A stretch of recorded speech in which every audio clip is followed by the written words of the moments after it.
4시까지가 다 출제 범위예요. 그죠?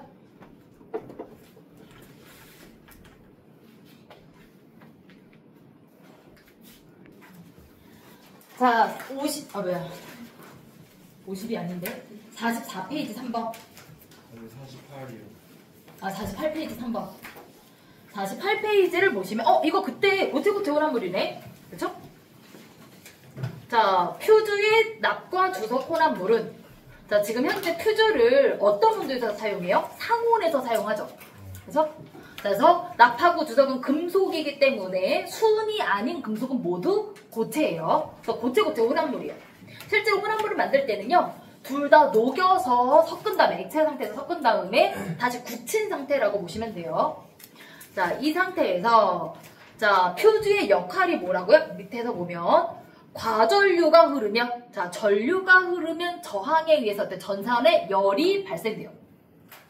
자, 전류에 따라서 저항은 같이 증가하잖아. 그쵸? 같은 전압에서. 그럼 어떻게 된다?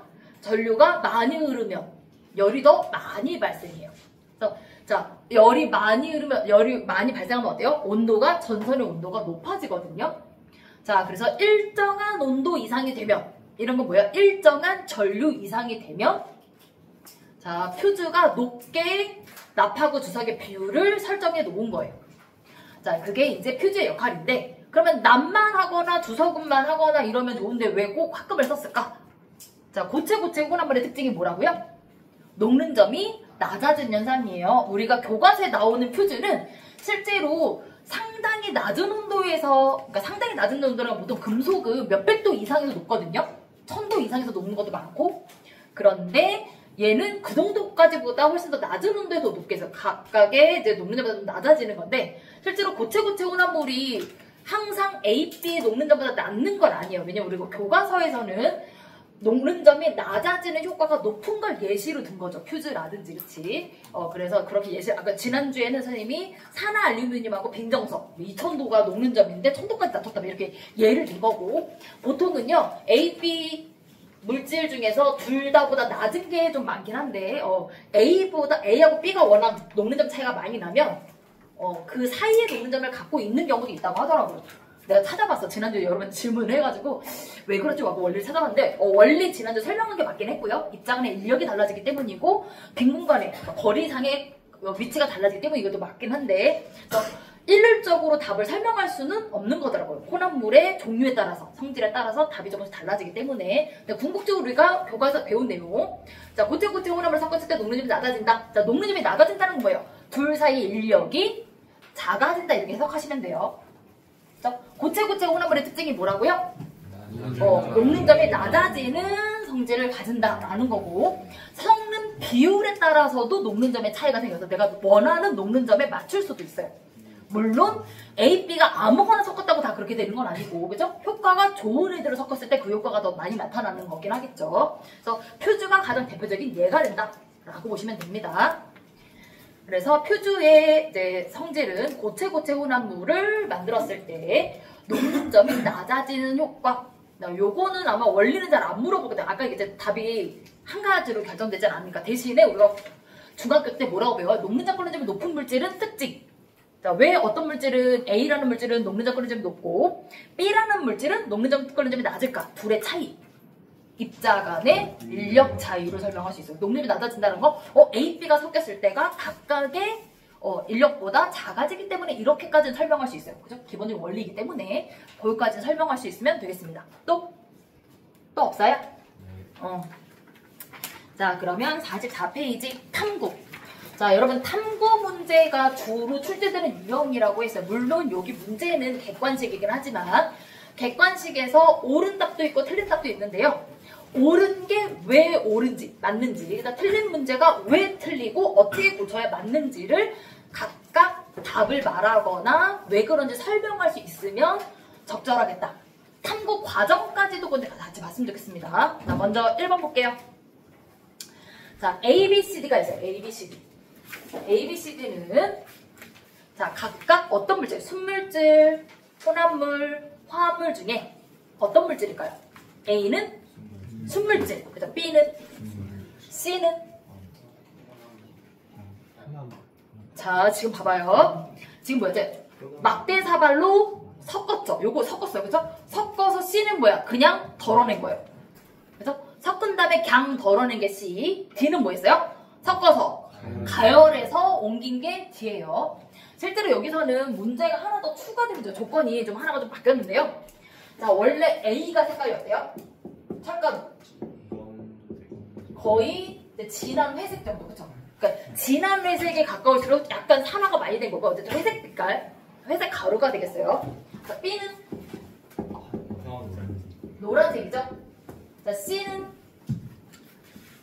노란색도 살짝 나오고요, 회색도 나와요. 두 개가 섞여서 노라면서 회색빛, 회색빛을 도는 노란색. 네, 이래요. 노랗고 회색빛을 도는 게 같이 있어요. D는 실제로 거의 검은색이에요. 짙은 갈색? 뭐 이 정도 될 거예요. 짙은 이제 회색 그렇게. 그래서 얘는 이제 거의 검은색에 좀 가까워요. 완전히 이제 트루한 검은색은 아닌데 좀 더 검은색, 되게 진한 색깔로 돼요. 자, 가열했더니 색깔이 달라졌잖아요. 그럼 우리가 무엇을 확인할 수 있다? 가열했더니 색깔이 이렇게 바뀌었어. 결합을 한 거는 우리가 알 수 없는데요. 실제로 뭐예요? 물질이 그죠? 바뀌었다. 화학 변화죠. 화학 변화. 근데 자, A, B를 섞어서 C가 된 건 뭐예요? 그냥 물리. 자, 이거는 자, 물리 변화, 그러니까 단지 섞여있다. 혼합물이라는 걸 어떻게 알 수 있어요? 물질의 성질이 안 바뀌어, 색깔이 안 바뀌었어. 노란색 그대로 있고요, 회색 그대로 있잖아. 그래서 황가루 많이 섞으면 좀 더 노래지고요, 차가루 좀 더 많이 섞으면 좀 더 회색이 가까워져요. 그렇죠? 그렇게 돼요. 그냥 섞는 비율에 따라서 회색도 그대로 있고 노란색도 그대로 있어요. 물성이 바뀌지 않았죠. 그죠? 이게 뭐예요? 자, 이거는 물리 변화. 그죠? 물질의 성질이 바뀌지 않는다. 물질의 종류가 바뀐 적이 없기 때문에 물질의 성질, 색깔이 왜 바뀌었다? 물질의 종류가 달라져 다른 물질이 생성되었기 때문에 물성은 물질의 종류에 따라 결정되는 거기 때문에 그래서 요게 나왔으면 조금 더 명확하게 그쵸? D가 화물이다라고 노리의 근거를 제시할 수 있어요. 요거 모르면 모르겠다. 원래는 이제 주는 게 조금 더 적절해 보이긴 하는데 자, 그러면 리을 보자. 리을. 자석을 가까이 자각했어요. 자석은 A, B, C, D 누구랑 변화? A랑 C. 그쵸? 왜냐면 누구? 금속 중에서 철가루처럼 자성을 갖고 있는 거죠. 방자성 물질. 그죠? 하고만 반응할 거예요. 그래서 딸려오는 게 있다. 철가루가 있다. 그죠? 모든 금속에 반응하진 않죠. 또 그리고 자, 미음. 염산과 반응하는 거. 여러분, 염산은 누구하고 반응해요? 수소하고 염산하고 반응해요? 염산이 누구하고 반응하죠? 방해석이 어떤 성분의 물질이에요? 석회질이 어떤 물질이에요? 칼슘은 중요하지 않아요. 칼슘 이온하고 반응하는 게 아니에요. 네, 탄산하고 반응하는 거예요. 자, 두 가지예요. 염산이 반응하는 경우가 두 가지인데, 자, 하나는 우리가 탄산염이라고 얘기하거든요. 염이 뭐냐면 이온결합 물질을 솔트라고 해요. 이온결합 물질. 그래서 탄산 이온을 갖고 있는 이온결합 물질은 다 염산하고 반응해요. 그러니까 탄산 나트륨도 돼요. 나트륨인지 칼슘인지 중요한 게 아니야. 누구랑 반응하는 거다? 탄산하고 반응하는 거다. 실제로 탄산 나트륨 이온하고도 반응해요. 탄산에서 여기서 이산화탄소 나오는 거기 때문에 그래서 탄산 수소 이온도 가능합니다. 그러니까 탄산을 갖고 있으면 다 된다라고 보시면 돼요. 나트륨이랑 칼슘은 중요하지 않아. 얘랑 반응하는 게 아니게. 그렇죠? 자, 그러면 이렇게 반응하면 누가 나올 거예요? 탄산이 반응해서 누가 나온다? CO3가 나와요?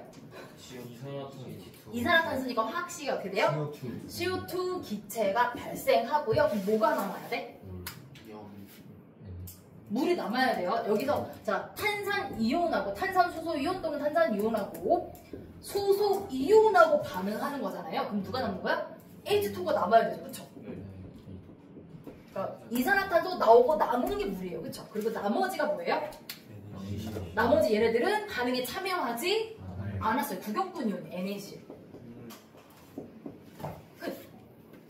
됐어요? 이산화탄소랑 탄산염이랑 반응하는 이유가 뭐예요? 자, 이게 실제로 조금 이게 좀 탄산 수소 이온하고 탄산하고 조금 차이가 있긴 한데요. 자, 처음부터 우리가 요거 만들 때 탄산 만들 때 자, 뭐가 탄산이 된 거예요? 이산화탄소가 물에 녹아서 탄산이 된 거예요. 그러니까 얘가 만나서 탄산이 된 거예요. 처음에. 그죠? 그래서 요 수소 이온이 반응해서 얘가 되는 거 거꾸로 역반응을 시켜주는 거죠. 반응성 때문이긴 해요. 자, 그럼 얘는 또 하나 기체가 또 나올 거예요. 이번엔 누가 나와요? 수소 기체가 나올 거죠. 자, 누가 반응했을 때 수소 기체가 나와요? 산없지. 얘가 산인데 산이랑 누가 반응했을 때? 연기. H랑 H랑 수소기체. H. 수소 기체가 나왔는데 수소 기체랑 반응하면 어떡하니? 응? 뭐가? H. 철. 산화. 우리 진짜 몰라요? 물에서 나온 H. OH 마이너스? 물하고 염산하고 반응해요? 아니야. 물은 그냥 염산하고 섞이는 거야. 그러니까 물하고 섞으면 묽어져요. 농도가 작아질 뿐이야. 금속. 금속이요. 지난주에 했어요. 세 분 말고는, 세 명의 친구 말고는 답을 할 수 있었어야 돼. 자, 모든 금속? 누가 안 된다고요? 안 되는 애들 세 개. 수소보다 반응성이 낮은 게. 그게 누군데요? 기체가 아닌 금속? 금운동, 금하고 뭐 백금도 있고 은수은도 있고 구리도 있고 동은 합금이니까 동중에서 이제 구리가 주성분이죠. 자, 구리인데 실제로는 실험실에 구리밖에 없어요. 싸서. 그쵸. 아, 실제로 구리도 싸진 않아요. 다른 금속에 비해서는 금은에 비해서 싼 거죠. 금은이 귀금속이니까. 금하고 은이 너무 비싸서 그런 거야. 구리도 실제로 비싸대요. 구리전선 뭐 이런 거. 자, 금속. 자, 마그네슘 같은 거. 그죠? 철 같은 거. 그죠? 이런 것들이 다 누구랑 염산과 반응해요. 자, 누구랑 누가 반응하는 거야? 금속과 수소 이온이 반응하는 거고요. 그죠? 네. 그러면 수소 기체가 나왔잖아. 둘이 반응해서. 그럼 누가 남아야 돼요?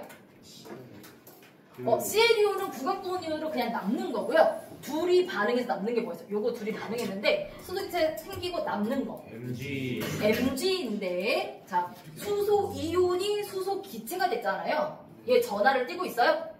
안 띠고 있죠. 그러면 플러스가 어디로? 자, 여기로. 자, 실제로는 수소 이온이 전자를 받아서 얘가 전자를 이렇게 돼요. 수소 마그네슘 이온이 남고요. 그냥 가만히 있었던 아무런 반응에 참여하지 않았던 염화이온이 마그네슘 이온과 만나서 뭐가 된다? MgCl. MgCl2죠. 왜냐면 마그네슘이 이가니까 2 플러스니까. 그치? 개수 맞추면 MgCl2. EHCl. EHCl. 실제로 요걸 기본으로 하면 여러분 헷갈리니까 기본식 할게요. 아까 얘기했지? 얘는 상관이 없어요. 요거 대신에 자, 염산 반응하면 자, 누구랑 누가 반응한다고? 얘 이온하고 얘가 반응해요. 그러면 누가 나와요? 탄산, 물과 이산화탄소. 그렇죠? 자, 근데 물과 이산화탄소 나오려고 했는데 여기서 산소 하나밖에 안 남잖아. 그치? 이 수소 몇 개? 2개.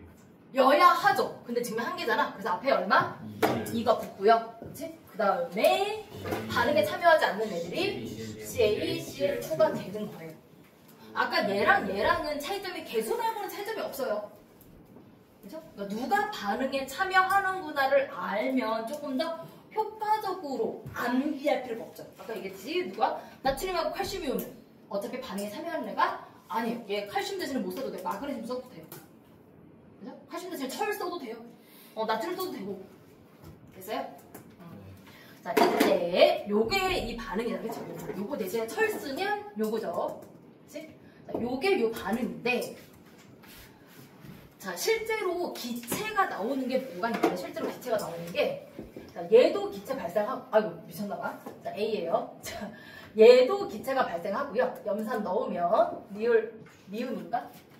미음을 하면 기체 발생하는 게 자, 얘도 나오고 얘도 나오고요. 얘도 나와요. 셋이 다 나와요. 근데 아까 뭐라 그랬지? 얘는 철이 있어 없어? 철가루 없어요. 자, 새로운 황화철이 만나서 황화철을 만든 거거든요. 화합물. 그래서 철의 성질도 없고 황의 성질도 없어요. 새로운 물질, 새로운 성질이야. 근데 어떻게 반응했을까? 자, 이거를 물성을 비교하려고 했더니 자, 무색, 무치. 냄새도 없고 색도 없고 얘도 무색, 무치. 근데 얘는 무색인데 냄새가 나요. 계란 썩는 냄새. 이게 유황온천 주변에 살짝 뭔가 냄새가 나거든요. 그게 요 냄새, 계란 썩는 냄새인데 좀 지나면 실제로 이게 독성인 가스예요. 화산에서 많이 발생하는 여러 가스 중에 하나고요. 자, 누가 반응하는 거로? 얘가 반응하는 거예요. 자, 황화철이 실제로 요 반응식은 알아야 되는 것까지는 아닌데 우리가 쓸 수 있을 것 같거든요. 반응식 써보면. 자, 누가 반응하는 걸까요? 자, 공통적으로 수소 이온이 그치? 정해져 있죠? 둘 중에 누가 반응이 참여할까? 황화이온이요. 황화이온. 자, 얘는 황 아니에요. 황이라고 하면 순물질, 그죠? 요 가루를 얘기하는 거고, 황화이온이에요. 알죠? 앙금 만들 때 그 황화이온. 그죠? 요것도 앙금이다, 그치? 원래 황화철이 검은색. 자, 요 황화이온이 얘랑 반응해서 뭐가 돼요? 황화수소가 돼요. H, 이가니까 2S. 얘도 기체 발생. 플러스, 자, 구경꾼 누가 남아요? C-. 7-랑 FE 2 플러스 2 마이너스 2 플러스 그치? 이렇게 남아요. 실제로 써보면 그렇게 어렵진 않아요. 그러니까 누가 반응에 참여하는 염산에서 염화이온이 반응에 참여하는 건 아니잖아. 그치? 그래서 염산에서 산의 역할을 하는 수소 이온이 반응하는 거기 때문에 이렇게 쓸 수 있어요. 대신 아까 얘기했듯이 이걸 암기해야 되는 내용은 아니에요. 얘는. 하지만 얘네는 알아야 되는 내용이에요. 우리 중학교 교과에 나와요. 요거는 어디서 나와요? 지구과학 시간에도 나와요. 그쵸? 내용상. 아까 얘기한 방에서, 석회서, 뭐 대리석, 뭐 이런 것들이 요게 주성분이고, 그래서 염산 떨어뜨리면 기체 나오는 거잖아. 그게 요 내용이고, 그걸 화학 반응식으로 쓰면 요게 돼요. 그 자연에서는 방해석이 염산하고 반응하는 게 요거지. 돼요? 자, 그래서 이제 문제 풀 거예요. 자, 1번. C, D는 성질이 완전 다르다. 맞아요? 네. 자, C는 혼합물. 그죠? 그래서 누구의 성질? 철의 성질과 황의 성질을 모두 가지고 있다. 자, D는 화합물. 철의 성질과 황의 성질과 완전 다른 새로운 물질, 새로운 성질. 맞고요. 2번. 맞아요? 자, 녹는점이 일정한 건 누구의 특성이에요? 순물질의 특징이죠. 순물질의 특징. 얘는 혼합물이라서 안 돼요. 고체 혼합물이잖아. 그쵸? 또한 일정하지 않죠. 그리고 4번. 맞아요? 네. 자석을 이용하니까 철가루 하려고 자석을 한 거죠. 그치? 자, 5번. 맞아요? 자, D는 황의 성질을 가지지 못합니다. 새로운 물질, 새로운 성질, 황화철. 황의 성질과 철의 성질을 가지고 있지 않다. 우선 색깔도 바뀌었다. 그치? 자, 6번. 6번은? 맞습니다. 7번. 자, 뭐가 나온다? 염산하고 누가 반응한 거라고요? 누가 반응한 거야? 그 황화. 황화철. 그러니까 황화철에서 황화이온이 반응한 건데요. 물질이라고 얘기하면 황화철이 염산하고 반응한 거죠. 염산과 황화철. 염산의 수소이온인데 염산이 반응했다? 틀린 말은 아니에요. 염산의 수소이온이 반응한 거 맞고요. 황화철에 황화이온이 반응한 거죠. 그래서 염산에 황화철이 반응한 거고 수소기체 나온 거 누가 반응한 거다? 염산과 금속이 반응한 거죠. 꼭 철이 아니더라도 똑같은 결과가 나올 수 있지. 그치? 염산과 철의 반응. 금속이 아니라 이온 결합 물질이라 가지고. 네, 뭐가요? FES. 아니 이거는 이제 자, 모든 이온 결합물들이 염산하고 반응하지 않아요. 황화철에 황화이온이 반응한 거고, 그렇지? 그래서 이온 결합 물질이기 때문에 반응했다. 이건 틀려요. 황화철이 염산하고 반응했다. 개수 안 맞췄다. 지금 이거 개수 안 맞췄네. 개수 2. 개수 안 맞췄다. 개수 맞춰서 써주셔야 돼요. 반응 쓸 때는 꼭. 금속이 아니어가지고 그 FE랑 다른. 그러니까 금속과 산이 반응하면 수소기체. 그죠? 금속이 아닌 물질이 얘가 아니더라도 염산과 반응했으면 어때요? 똑같은 수소 기체가 나올 수는 없다. 그러니까 물리적 성질도 다르지만 화학적 성질도 달라요. 화학적 성질. 예를 들어 우리가 물리적 성질은 뭐예요? 용해도 이렇게 물리적 성질이고요. 화학적 성질을 예를 들어서 연소가 된다 안 된다. 이게 화학적 성질이에요. 연소가 되는 물질과 되지 않는 물질 있잖아요. 그게 화학적 성질이에요. 예를 들어서 이산화탄소는 연소가 안 된다. 뭐 이런 거. 그렇죠? 탄소는 연소가 된다. 뭐 이런 것도 이제 화학적 성질이라고 얘기할 수 있어요. 됐니? 그래서 얘는 뭐라고 주면 돼요? 황화 철이 염산하고 반응해서 기체가 나온 거고 걔는 수소 기체랑 성질이 다르다. 자, 2번 볼게요. 2번. 자, 2번은 이건 조금 쉽기는 해요. 원리는 이제 간단하지만 문제를 풀어보면 먼저 밀도를 구해야 문제를 풀 수 있겠죠? 자, 코르크마개의 밀도 얼마 나왔어요? 2.8. 네? 코르크마개요? 잘못 본. 코르크마개 밀도 얼마 나왔어요? 0.25. 답은 1 나왔고요. 자, 구리도만 2.8. 2.8. 모래 2.5. 철가루 7.9가 나왔는데 자, 1번 다르게 고치면 철가루. 철가루죠? 가장 큰 게 이제 철이네요. 2번 맞죠? 이거는 그냥 설명 안 해도 되죠? 부피 변화분의 질량 이렇게 하면 되는 거니까. 자, 3번. 자, 누가 제일 커요? 철가루, 구리, 그 다음에 모래. 모래는 구리랑 코르크마개 사이. 4번. 어떻게 고쳐야 돼요? 자, 왜 아니죠? 밀도는 물질의 특성이죠. 물질의 특성은 양과 상관이 없어요. 물질의 종류에 따라서 성질이 결정되는 건 물질의 특성이고요. 양하고는 관계가 없다. 같은 비슷한 내용으로. 자, 6번. 어때요? 형태랑도 상관이 없죠. 가루 형태인지 판인 형태인지는 상관이 없다. 그렇죠? 모양과 질량에 영향을 받는 것이 아니고요. 자, 5번. 맞아요? 물보다 밀도가 큰 게 몇 개? 3가지가 있죠. 그래서 3일이 바뀌었어요. 아, 제가 3일이 맞죠? 맞아요. 맞아요. 3일이 바뀌었대. 맞아요. 맞네. 자, 7번. 자, 밀도가 3인 거 가라는 거 누구만 있어요? 철가루만 있죠? 맞아요. 하나만. 철가루만 가라는 거. 맞습니다. 그래서 답은 1, 3, 4. 6번. 아까 같이 했잖아. 4번이랑. 4번이랑 6번을 다르잖아. 형태, 모양하고 상관이 없다. 형태 모양은 그래서 6번은 4번이랑 엮어서 같이 했어요. 같은 내용이라서. 종류에만 그러니까 맞다고. 네. 맞다고. 상관이 없으니까 같을 것이다. 맞잖아. 아, 답을 정확하게 명시하지 않아서 그래요? 자, 2번의 답은 1, 3, 4. 아, 답을 안 써서 그렇구나. 1번의 답은 2, 5, 7. 1번의 답은 2, 5, 7. 자, 3번의 답은 2, 3, 5. 자, 먼저 풀이를 볼게요. 자, 기체 용해도에 영향을 주는 요인. 기체 용해도에 영향을 주는 요인 뭐라고요? 온도와 압력이죠. 자, 온도는 어떨수록? 낮을수록 높을수록 누구야? 낮을수록 용해도를 물어봤잖아. 자, 지난주에도 살짝 얘기했는데 내가 지난주 빠졌으니까 용서하는 거예요. 아니었으면 혼났어.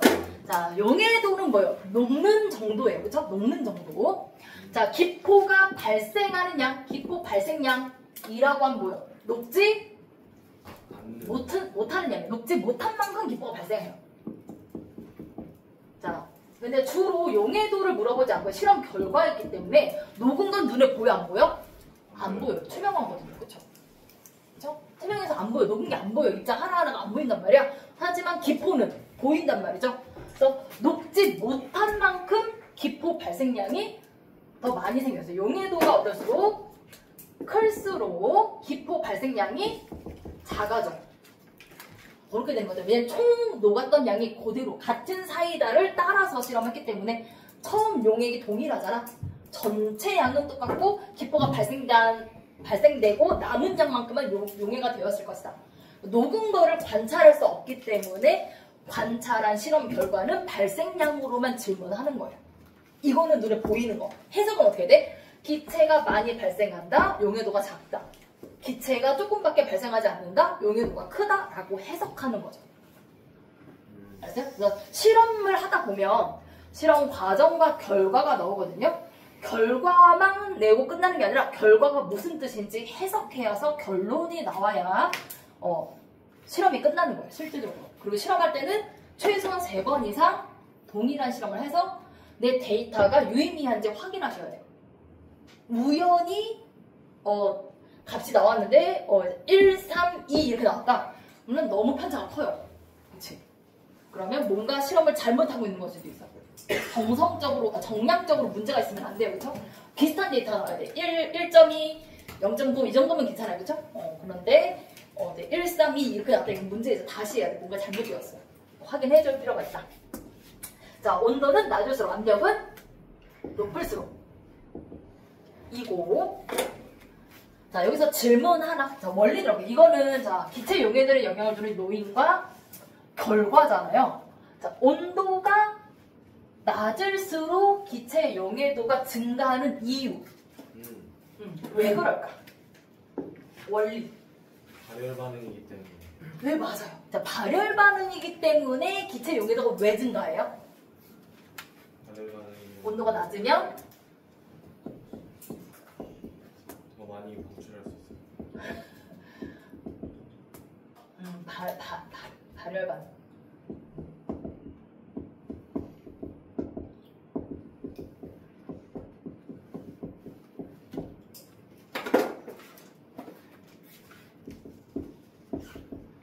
이렇게 가는 거거든요. 제가 저번에 한번 얘기했지만 A는 B다로 끝나는 게 아니라 왜 그런지 설명하는 부분 중간에 여기 좀 들어가야 돼.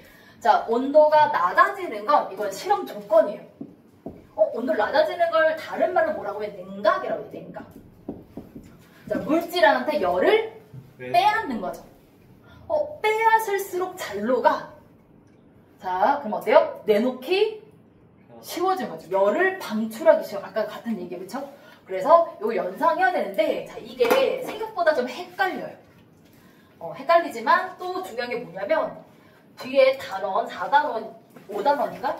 너네 지금 3학년 1학기 화학 부분에 뭐가 나오냐면, 물질의 화학 변화 또는 물질 변화와 발열 흡열 반응이 나오죠. 그쵸? 자, 이때, 자, 기체 용해 과정은 물리 변화예요, 화학 변화예요? 기체 용해 과정은 물리 변화예요, 화학 변화? 물리 변화예요. 자, 소금이 물에 녹아도 여전히 짜요, 그쵸? 물성이 안 바뀌었어. 그러니까 물리 변화예요, 그쵸? 물질의 성질이 안 바뀌었잖아, 그치? 물리 변화라고 하고요. 그러면 이 물리 변화로 열 출입을 설명한 거죠, 발열 흡열. 자, 그래프를 지난주에 살짝 그렸었거든요. 온도에 따른 용해도 그래프. 자, 온도에 따른 용해도 그래프도 될 수도 있고, 온도에 따른 A 반응, 임의의 반응이라 화학 반응으로 얘기할 수도 있어요. 똑같은 그래프가 나올 거예요, 용해도. 자, 용해도 그래프를 그리면, 자, 대부분의 고체는 온도가 어때요? 높을수록, 그치? 자, 모든 기체는 온도가 낮을수록, 실제로 여기 크로스로 하기에는 산소 같은 경우에는 아예 이렇게 내려가요, 그쵸? 근데 이제 어쨌든 온도가 높을수록, 낮을수록 용해도가 증가하는 거 마찬가지니까 모든 기체. 자, 이렇게 가는데, 자, 지금 요거를 설명할 때, 냉각할 때, 자, 온도를 낮추면 용해도가 증가한다. 자, 모든 발열. 용해 과정, 발열, 그리고 요건 용해 과정, 흡열이라고 얘기하는데요. 실제로 외워도 되긴 하는데, 외우는 것만으로는 입학을 할 수 있지만, 그죠? 그래서 공부하기 좀 어렵잖아요. 자, 논리 설명할 때. 우리가 요거를 뭐로 같이 연상을 하면 좋으냐면, 상태 변화 에너지랑 연결하면 좋아요. 1단원에서 배운 내용이죠. 상태 변화 에너지. 앞에 1단원, 그러니까 너네 지지난주? 그죠? 상태 변화 에너지 1단원 내용은 중학교 1학년 내용이에요. 상태 변화 에너지 얘기할 때, 자, 기화열 흡수 기억해요? 네. 자, 기화열이 흡수인지 방출인지 헷갈리는 사람은 없잖아. 네. 자니? 아까? 저 친구가 이름이 내가 아까 출석을 불렀었는데 헷갈려. 효경인가? 맞아요? 자면 안 돼요. 효경아 졸리잖아? 세수를 하고 오거나 서서 수업을 들으세요. 알겠지? 그러세요. 자, 기화열 흡수인지 방출인지 헷갈리는 사람은 아마 없을 거야. 그쵸? 자, 그러면 내가 기화를 잘 시키려면 가열해요, 냉각해요? 내가 끓일 때 물을 끓이려고 해요? 그러면 가열해요, 냉각해요? 가열하죠. 아까 뭐라고요? 가열하는 과정은 무슨 뜻이라고? T 높이는 거.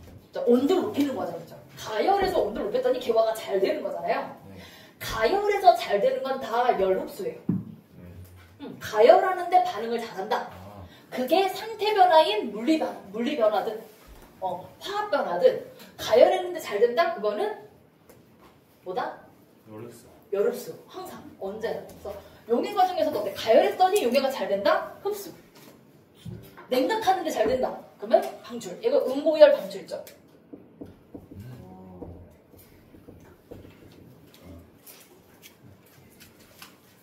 응고열 방출. 내가 얼음을 얼리려고 해. 가열해 냉각해요? 냉각하죠. 응고열이 흡수인지 방출인지 헷갈리진 않잖아. 네. 그치? 그래서 응고열 방출. 자, 냉각할 때 응고가 잘 된다. 자, 왜냐면 냉각 과정이 발열 반응이기 때문에. 이렇게 연상하시면 되고요. 또 요거가 이제 가열할 때 잘 된다. 또는 이제 냉각할 때 잘 된다도 있지만 실제로 열 출입이 없을 때, 내가 가열하거나 냉각하지 않을 때 있잖아요. 그때 상태 변화가 일어난다면, 열 출입이 일어난다면 온도 변화가 어떻게 돼요? 기화를 해요. 기화열 흡수는 변하지 않았는데 가열을 안 했는데 기화열 흡수를 했어. 온도가 상승해요, 감소해요? 하강하죠? 낮아지죠? 온도 하강, 시원해진다. 그렇죠? 그래서 우리 여름에 더우면 이제 있잖아, 살짝 물 이렇게 적시면 어때요? 이게 엄청 시원해져, 그렇죠? 특히 살짝 적신 다음에 선풍기 앞에 가봐, 완전 시원해. 에어컨만큼 시원하다 느껴질 수도 있어요. 이게 사교적인 느낌이긴 한데 그게 뭐 때문이다? 기화열 흡수로 내 피부 온도를 뺏어가서 그런 거잖아. 근데 자, 이게 동반되려면 뭐가 필요해요? 가열하지 않는 과정에서 기화를 하면 온도가 낮아져요. 마찬가지예요. 자, 용해를 해요. 물에다가 설탕이나 소금을 넣었어. 용해가 되면요, 온도가 낮아져요. 자, 이걸 우리가 이용하는 예가 있어. 용해 과정에서 소금이 용해가 될 때 온도가 낮아지는 걸 이용하는 예가 있어요. 슬러시 만들기, 초딩 실험이 있는데 슬러시 만들기, 얼음에다가 소금을 섞어. 그럼 어때요? 영하로 떨어져요.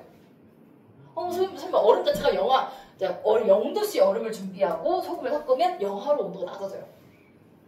그래서 슬러시 만들 때 그렇게 많이 하거든요. 그래서 그냥 얼음의 온도보다 소금을 섞은 얼음의 온도가 더 낮다. 이거는 용해열 흡수로 온도를 낮추는 거예요. 이게 예가 되는 거죠. 대신에 조건이에요. 가열하지 않았을 때 온도가 낮아요. 가열할 때, 끓을 때 온도 안 바뀌어요. 그치? 자, 이거는 자, 냉각하지 않을 때 응고열 방출하면 따뜻해져요. 그쵸? 온도 상승. 자, 그런데 우리 이제 이글루 얘기를 많이 하거든요. 이글루. 이글루가 20도에서 30도 되는 게 아니라 영하 30도에서 영하 20도가 되는 거예요. 그쵸? 이글루에도 물 뿌렸는데 자, 따뜻해진다 해서 내가 막 따뜻하게 느껴진다 이게 아니라 온도가 좀 상승한다라는 의미로 그쵸? 이글루를 예를 듣는 거고, 요거는 요걸로 얘기하기 좀 그렇고, 산염기 중화 반응할 때 예를 들면 요거는 물리 변화고 요거는 이제 화학 변화. 화학 변화 산염기 중화 반응보다 이게 좀 더 편한가? 연소 반응. 연소열 방출이잖아, 그치? 연소열 흡수라고 생각하는 사람은 없잖아요. 그래서 어떻게 돼? 따뜻해진다. 온도가 상승한다. 산염기 중화 반응했을 때 용액이 따뜻해진다. 요것도 다 이거랑 연상돼서. 자, 물리 변화에서 가장 쉬운 게 상태 변화. 자, 상태 변화가 제일 쉽고요. 그걸로 제대로 이해한 다음에, 자, 가열 과정에서 잘 되면 열 흡수, 냉각 과정에서 잘 되면 열 방출력을 이해한 다음에, 자, 이때 가열하지 않았을 때 흡열 반응이 일어나면 온도가 낮아진다. 그거는 어디도 이용할 수 있다? 물리 변화에도 이용할 수 있고 화학 변화에도 이용할 수 있다. 화학 반응보다 화학 변화라고 쓰는 게 낫겠다. 그래서 이게 실제로 연관되어 있어요. 하나가 아니라 하나가 다른 게 아니라 같은 원리를 변화에 다 적용할 수 있는 거예요. 됐니? 이렇게. 그래서 상태 변화랑 물리 변화, 얘는 이제 물리 변화 용해. 요거는 다 물리 변화. 그리고 요거는 이제 화학 변화, 산염기 주가 반응도 있고, 가장 대표적인 연소열 발열 반응도 이것도 있다.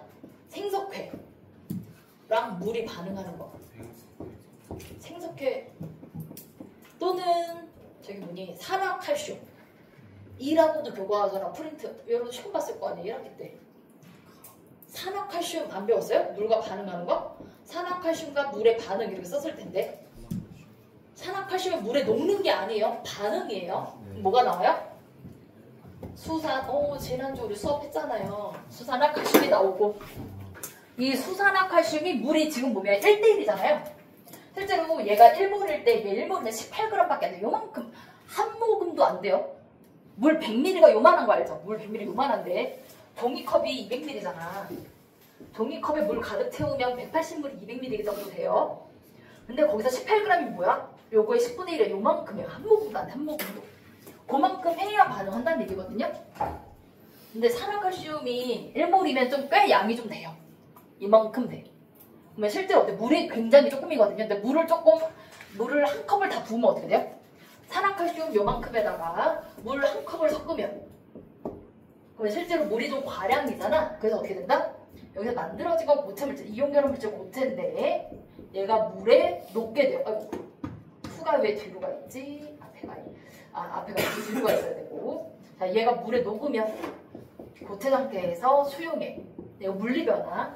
자, 이때 뭐다? 화학 변화도 발열 반응. 자, 물리 변화도 발열 반응. 자, 두 개의 발열 반응이 동시에 만나니까 최대 200도까지 온도가 높아져요. 그래서 저걸로 뭘 사용한다? 조리용 발열제.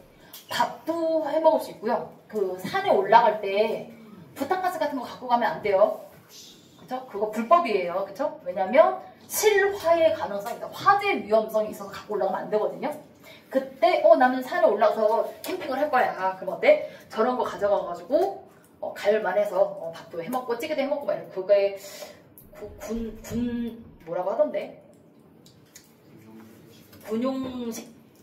군용식이라고 하나? 어디서 그렇게 나오는 게 있어요.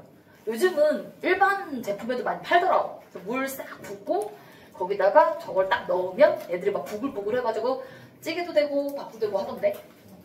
그게 나와요. 조리용 발열제라고 교과서에 써있던데.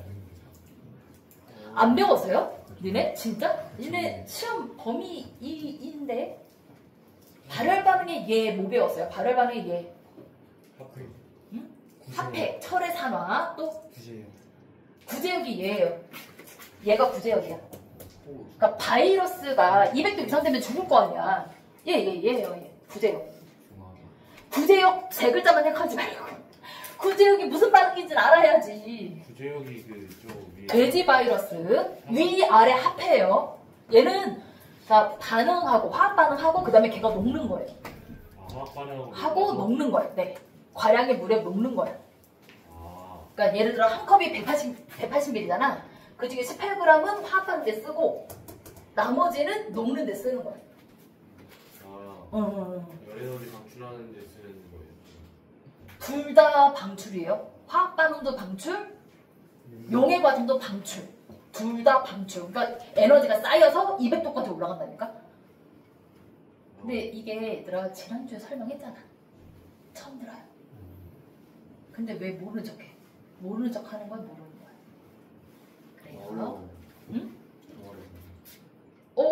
자 실제로 이게 내신이에요. 그쵸? 자 앞에 요거는 언제 배웠어? 중학교 1학년 때 배웠어요. 그쵸? 네. 자 용해 과정과 에너지 출입은 따로 배운 적은 없는데 중학교 3학년 1학기 시험 범위 물리변화 화학변화를 한꺼번에 배우죠. 같이. 이걸 섞었을 뿐이에요. 대신에 원리 뭐만 얘기했어요. 요거가 원리를 얘기했어요. 요것만 새롭게 추가한 거야. 그쵸? 그래프를 보고 해석하는 방법만 새롭게 추가한 거야. 그죠? 그런데 이것도 뭘로 연상하면 헷갈리지 않는다? 상태 변화와 에너지로 연상하면 헷갈리지 않아요. 이걸로 연상했는데 헷갈리면 상태 변화 에너지부터 공부하시고 다시 대입하시면 돼요. 됐어요? 그리고 어차피 결석생 때문에 영상을 찍잖아요. 혹시 영상을 복습을 좀 해야 된다 그러면 링크 받아가지고 복습하세요. 그럼 되잖아. 됐어요? 이제 결석생한테는 이제 그냥 보내는데, 그죠? 수업을 듣는다고 하면 보내는 건데, 내가 복습을 하기 위해 필요하다면 받아서 영상 보시면 되잖아. 됐죠? 근데 지금 보시면 이게 본인이 한번 복습해서 스스로 설명을 한 번씩 해보면 돼요. 지금 선생님이 한 10분, 20분 도 계속 얘기했잖아요. 이걸 똑같이 하라는 게 아니라 요것부터 시작해서, 그치? 이거를 그래프 연결하고, 요거는 심화예요. 요거는 중학교 1학년 내신인, 그치? 자, 요거는 심화. 이거 연결하는 건 심화이긴 해요. 근데 이게 그렇게 어려운 내용은 아니에요. 왜? 가열, 냉각을 해석하면 되는 거니까, 그치? 그거 해석하라고 연결한 거고, 그 다음에 요 뒤에 요 부분은 뭐예요? 요 두 부분. 요거는 중학교 3학년 1학기. 화학 내신이었어요. 실제로 요거 빼고는 심화한 게 없어. 근데 이런 물리변화, 화학변화를 구분해서 기억할 필요가 있고요. 그리고 물리변화, 화학변화를 각각 발열 반응과 흡열 반응을 예시로 들 수 있어야 돼요. 근데 대체로 물리변화는 예시로 잘 들거든요. 특히 상태변화. 보통은 상태변화 빼고 얘기하라고 많이 얘기해요. 왜? 상태변화 너무 쉬워. 됐죠? 이해가 되지? 그래서 한번 정리하시면 돼요. 요거는 아직 우리가 진도를 나가지는 않았는데요. 어차피 연결되는 내용이야. 같은 원리, 다른 내용일 뿐이에요. 됐니? 자, 이제 문제 풀 거예요. 자, 1번. 자, 맞아요, 틀려요? 자, 왜 맞는지 설명해 볼까요? 뚜껑을 닫으면 어떤 효과야? 압력이 높아지. 자, 그러면 압력이 높아지면 왜 용해도가 증가할까요? 기체 종류와 상관없거든요. 왜 압력이 높아지면 기체 용해도가 증가할까요? 눌려서는 아니에요. 한 곳으로 모여서. 아니에요. 자, 지금 누가 증가하고 있는 거죠? 자, 기체 압력은 어떻게 결정돼요? 기체 압력은 어떻게 결정돼요? 충돌수에서 결정돼요. 실제로. 그렇죠? 같은 기체잖아. 자, 압력이 2배다? 충돌수가 2배라고 생각하시면 돼. 같은 기체니까. 예를 들어 기체 종류가 다르면 수소 기체가 10번 두들기는 거랑 산소 기체가 10번 두들기는 거랑은 힘의 효과가 달라요. 산소가 무거우니까 얘가 더 압력이 커요. 산소가 무거우니까 충격력이 세잖아. 그래서 얘가 더 효과가 커요. 그러니까 무조건 충돌수에 비례한다는 아니지만 같은 종류라면 충돌수에 비례하죠. 그쵸? 그죠? 그리고 충돌수가 많아진다, 압력이 커진다. 이렇게 기체 압력은 충돌수라고 연상하시면 돼요. 그죠? 자, 그러면 자, 왜 충돌수가 많아지면 기체가 잘 녹을까? 종류와 상관없이. 자, 지난 시간에 선생님이 용해 원리를 살짝 설명했었어요. 용매와 용질이 골고루 섞이는 과정을 용해라고 했잖아요. 전제가 그래요. 골고루 섞이려면 이래야 돼. 이래야 섞일 수도 있어요. 이래야 섞이는지 안 섞이는지 결정되는 거야. 근데 이게 전제가 없으면 섞일 수가 없어요. 화학 반응도 마찬가지인데요. 만나야 섞이든지 만나야 반응하는지 말든지 결정이 돼요. 만나도 반응 안 하는 애가 있고, 그죠? 만나도 잘 안 녹는 애가 있어. 그렇지? 그래서 만나야 반응하는 거야. 자, 기체의 충돌수가 무슨 뜻이에요? 액체랑 만나는 획수잖아. 그죠? 충돌수가 증가한다. 만나는 획수가 증가한다. 녹을 가능성이 높아진다. 만나야 반응하니까. 자, 만나는 애들 중에 10%가 녹을 거다라고 하면 만나는 횟수가 2배가 되면 녹는 경우의 수도 2배가 돼. 총 양이 2배가 되는 거잖아. 그거예요, 그거. 어떤 기체는 잘 녹고 어떤 기체는 안 녹아요. 근데 엄청 잘 녹는, 아까 염산처럼 염화수소 기체, 엄청 잘 녹는 염화수소 기체가 있는데, 자, 얘가 충돌수가 1이야. 근데 그러니까 없어서, 거의 없어서, 입자적이 거의 없어가지고, 근데 이 사람들도 물에 잘 안 녹잖아. 근데 충돌수가 100이야. 그러면 이산화탄소 덜 녹을 수도 있어요. 우리가 탄산수가 그 안에 이산화탄소 압력이 3, 4기압이거든요. 공기 중에 이산화탄소는 10,000분의 3기압이에요. 0.03%. 10,000분의 3기압. 근데 3기압이 되면 몇 배야? 10,000배, 10,000배. 그럼 용해도가 그만큼 증가하는 거예요. 그래서 실제로 공기 중에 자, 물 딱 한 컵 갖다 놔요. 자, 탄산이 1도 느껴지지 않아요. 왜 그런 거야? 이산화탄소 용해도가 작아서 그래요. 자, 이산화탄소 용해도가 작아서도 맞는데 공기 중에 이산화탄소가 별로 없어서 그래요. 그러니까 산소는 20% 정도 되잖아요. 그래서 용존 산소량이라는 게 있어서 물론 잘 안 녹긴 합니다. 잘 안 녹긴 하지만 그래도 0.2기압의 존재 비율이 있으니까 어때요? 수생생물이 살아가는 거, 산소를 이용해서 살아가는 거지. 녹았잖아. 어쨌든 녹긴 했잖아. 근데 이산화탄소를 이용해서 살아가는 생물이 있다. 살기 어렵죠. 지구는. 잘 안 녹아. 아, 점점 살기 좋아지나? 이산화탄소 많이 생겨서? 어쨌든 그런 얘기. 약간 블랙 코미디인데 아무도 없지 않는. 자, 그래서 이제 그런 내용이다. 됐어요? 이해가 돼요? 그러니까 만나야 반응하기 때문에. 그러니까 충돌수는 그런 의미가 있어요. 기체 압력과 기체 압력의 정의를 우리가 알잖아요. 그래서 충돌수가 커진다, 압력이 커진다. 그게 여기랑 연관되는 거예요. 충돌수 만나야 된다. 자, 그러면 2번 맞아요, 틀려요? 지금 소문제 하나 풀었어. 2번 뭐라고 바꿔야 돼요? 이유는 자, F가 아니라 E라고 설명하는 건 뭐예요? 자, 내가 뚜껑을 막았을 뿐이잖아. 온도 똑같잖아요. 근데 뚜껑을 막은 게 왜 압력이 높아요? 기체가 확산돼서 퍼져나가면, 그치?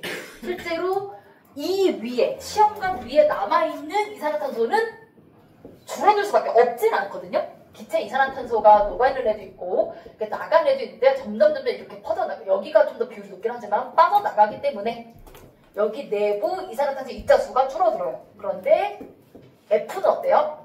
여기를 막아놨잖아. 지금 아까 입자를 몇 개 그렸니? 요 입자수를 동일하게 그리면 그게 여기 이렇게 들어있는 거거든요. 그러면 상대적으로 어떻게 된다? 여기에 좀 더 입자수가 많아지니까 압력이 커지니까 용해되는 입자수가 더 늘어날 수밖에 없다. 그래서 마개가 있다. 마개 뚜껑. 그럼 어떻다? 압력이 커진다. 빠져나가지 않았기 때문에. 근데 이건 질문하기는 너무 쉬우니까 안 질문하겠다. 자, 3번. 뭐라고 바꿔야 돼요? 아, 맞다고요? 어떻게 바꿔요? B가 되겠죠, B. 자, 이유는? 온도가 높고 그렇죠. 네. 온도가 낮을수록 압력이 높을수록, 그쵸? 뚜껑 달려있는 것 중에서 온도가 낮은 거 고르시면 되고요. 4번. 맞아요. 자, 50도씨 뜨거운 물. 자, 지금 현재 얼음물이니까 자, 많이 녹아있을 거잖아, 그치? 근데 온도가 높을수록 용해도가 작아지니까 기포가 활발하게 발생한다. 용해도가 감소한다. 그죠? 기포가 발생한다. 용해도가 감소한다. 맞고요. 5번. 자, 어떻게 고쳐요? 그렇죠. 실온에 물을 넣으면 온도가 어떻게 돼요?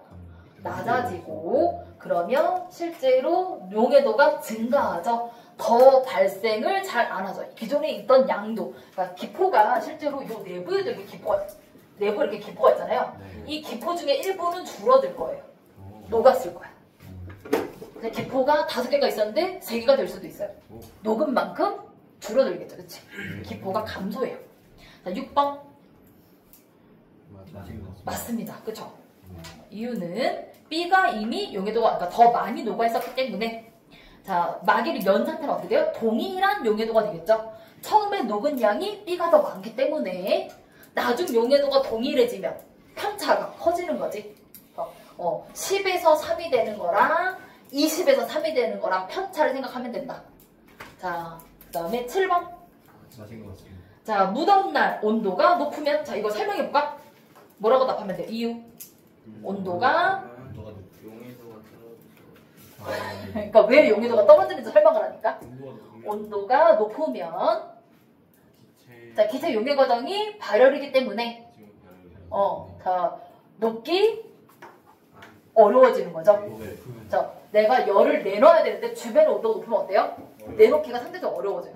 그러니까 열을 자, 냉각이라는 게 열을 빼앗는 거잖아요. 그러니까 발열 과정은 어떨 때 열을 잃어버릴 때 발열 과정이 잘 일어나고 흡열 과정은 열을 얻을 때, 그죠? 열을 얻을 때, 흡열이 열을 얻는 과정이라는 뜻이잖아. 그래서 열을 얻는 가열 과정에서 더 잘 일어난다. 그래서 자, 왜 수면에 올라도 빠끔거리는 거야? 용존산소, 녹아있는 산소 양이 작아졌기 때문에 기체 산소의 용료도가 감소했기 때문에.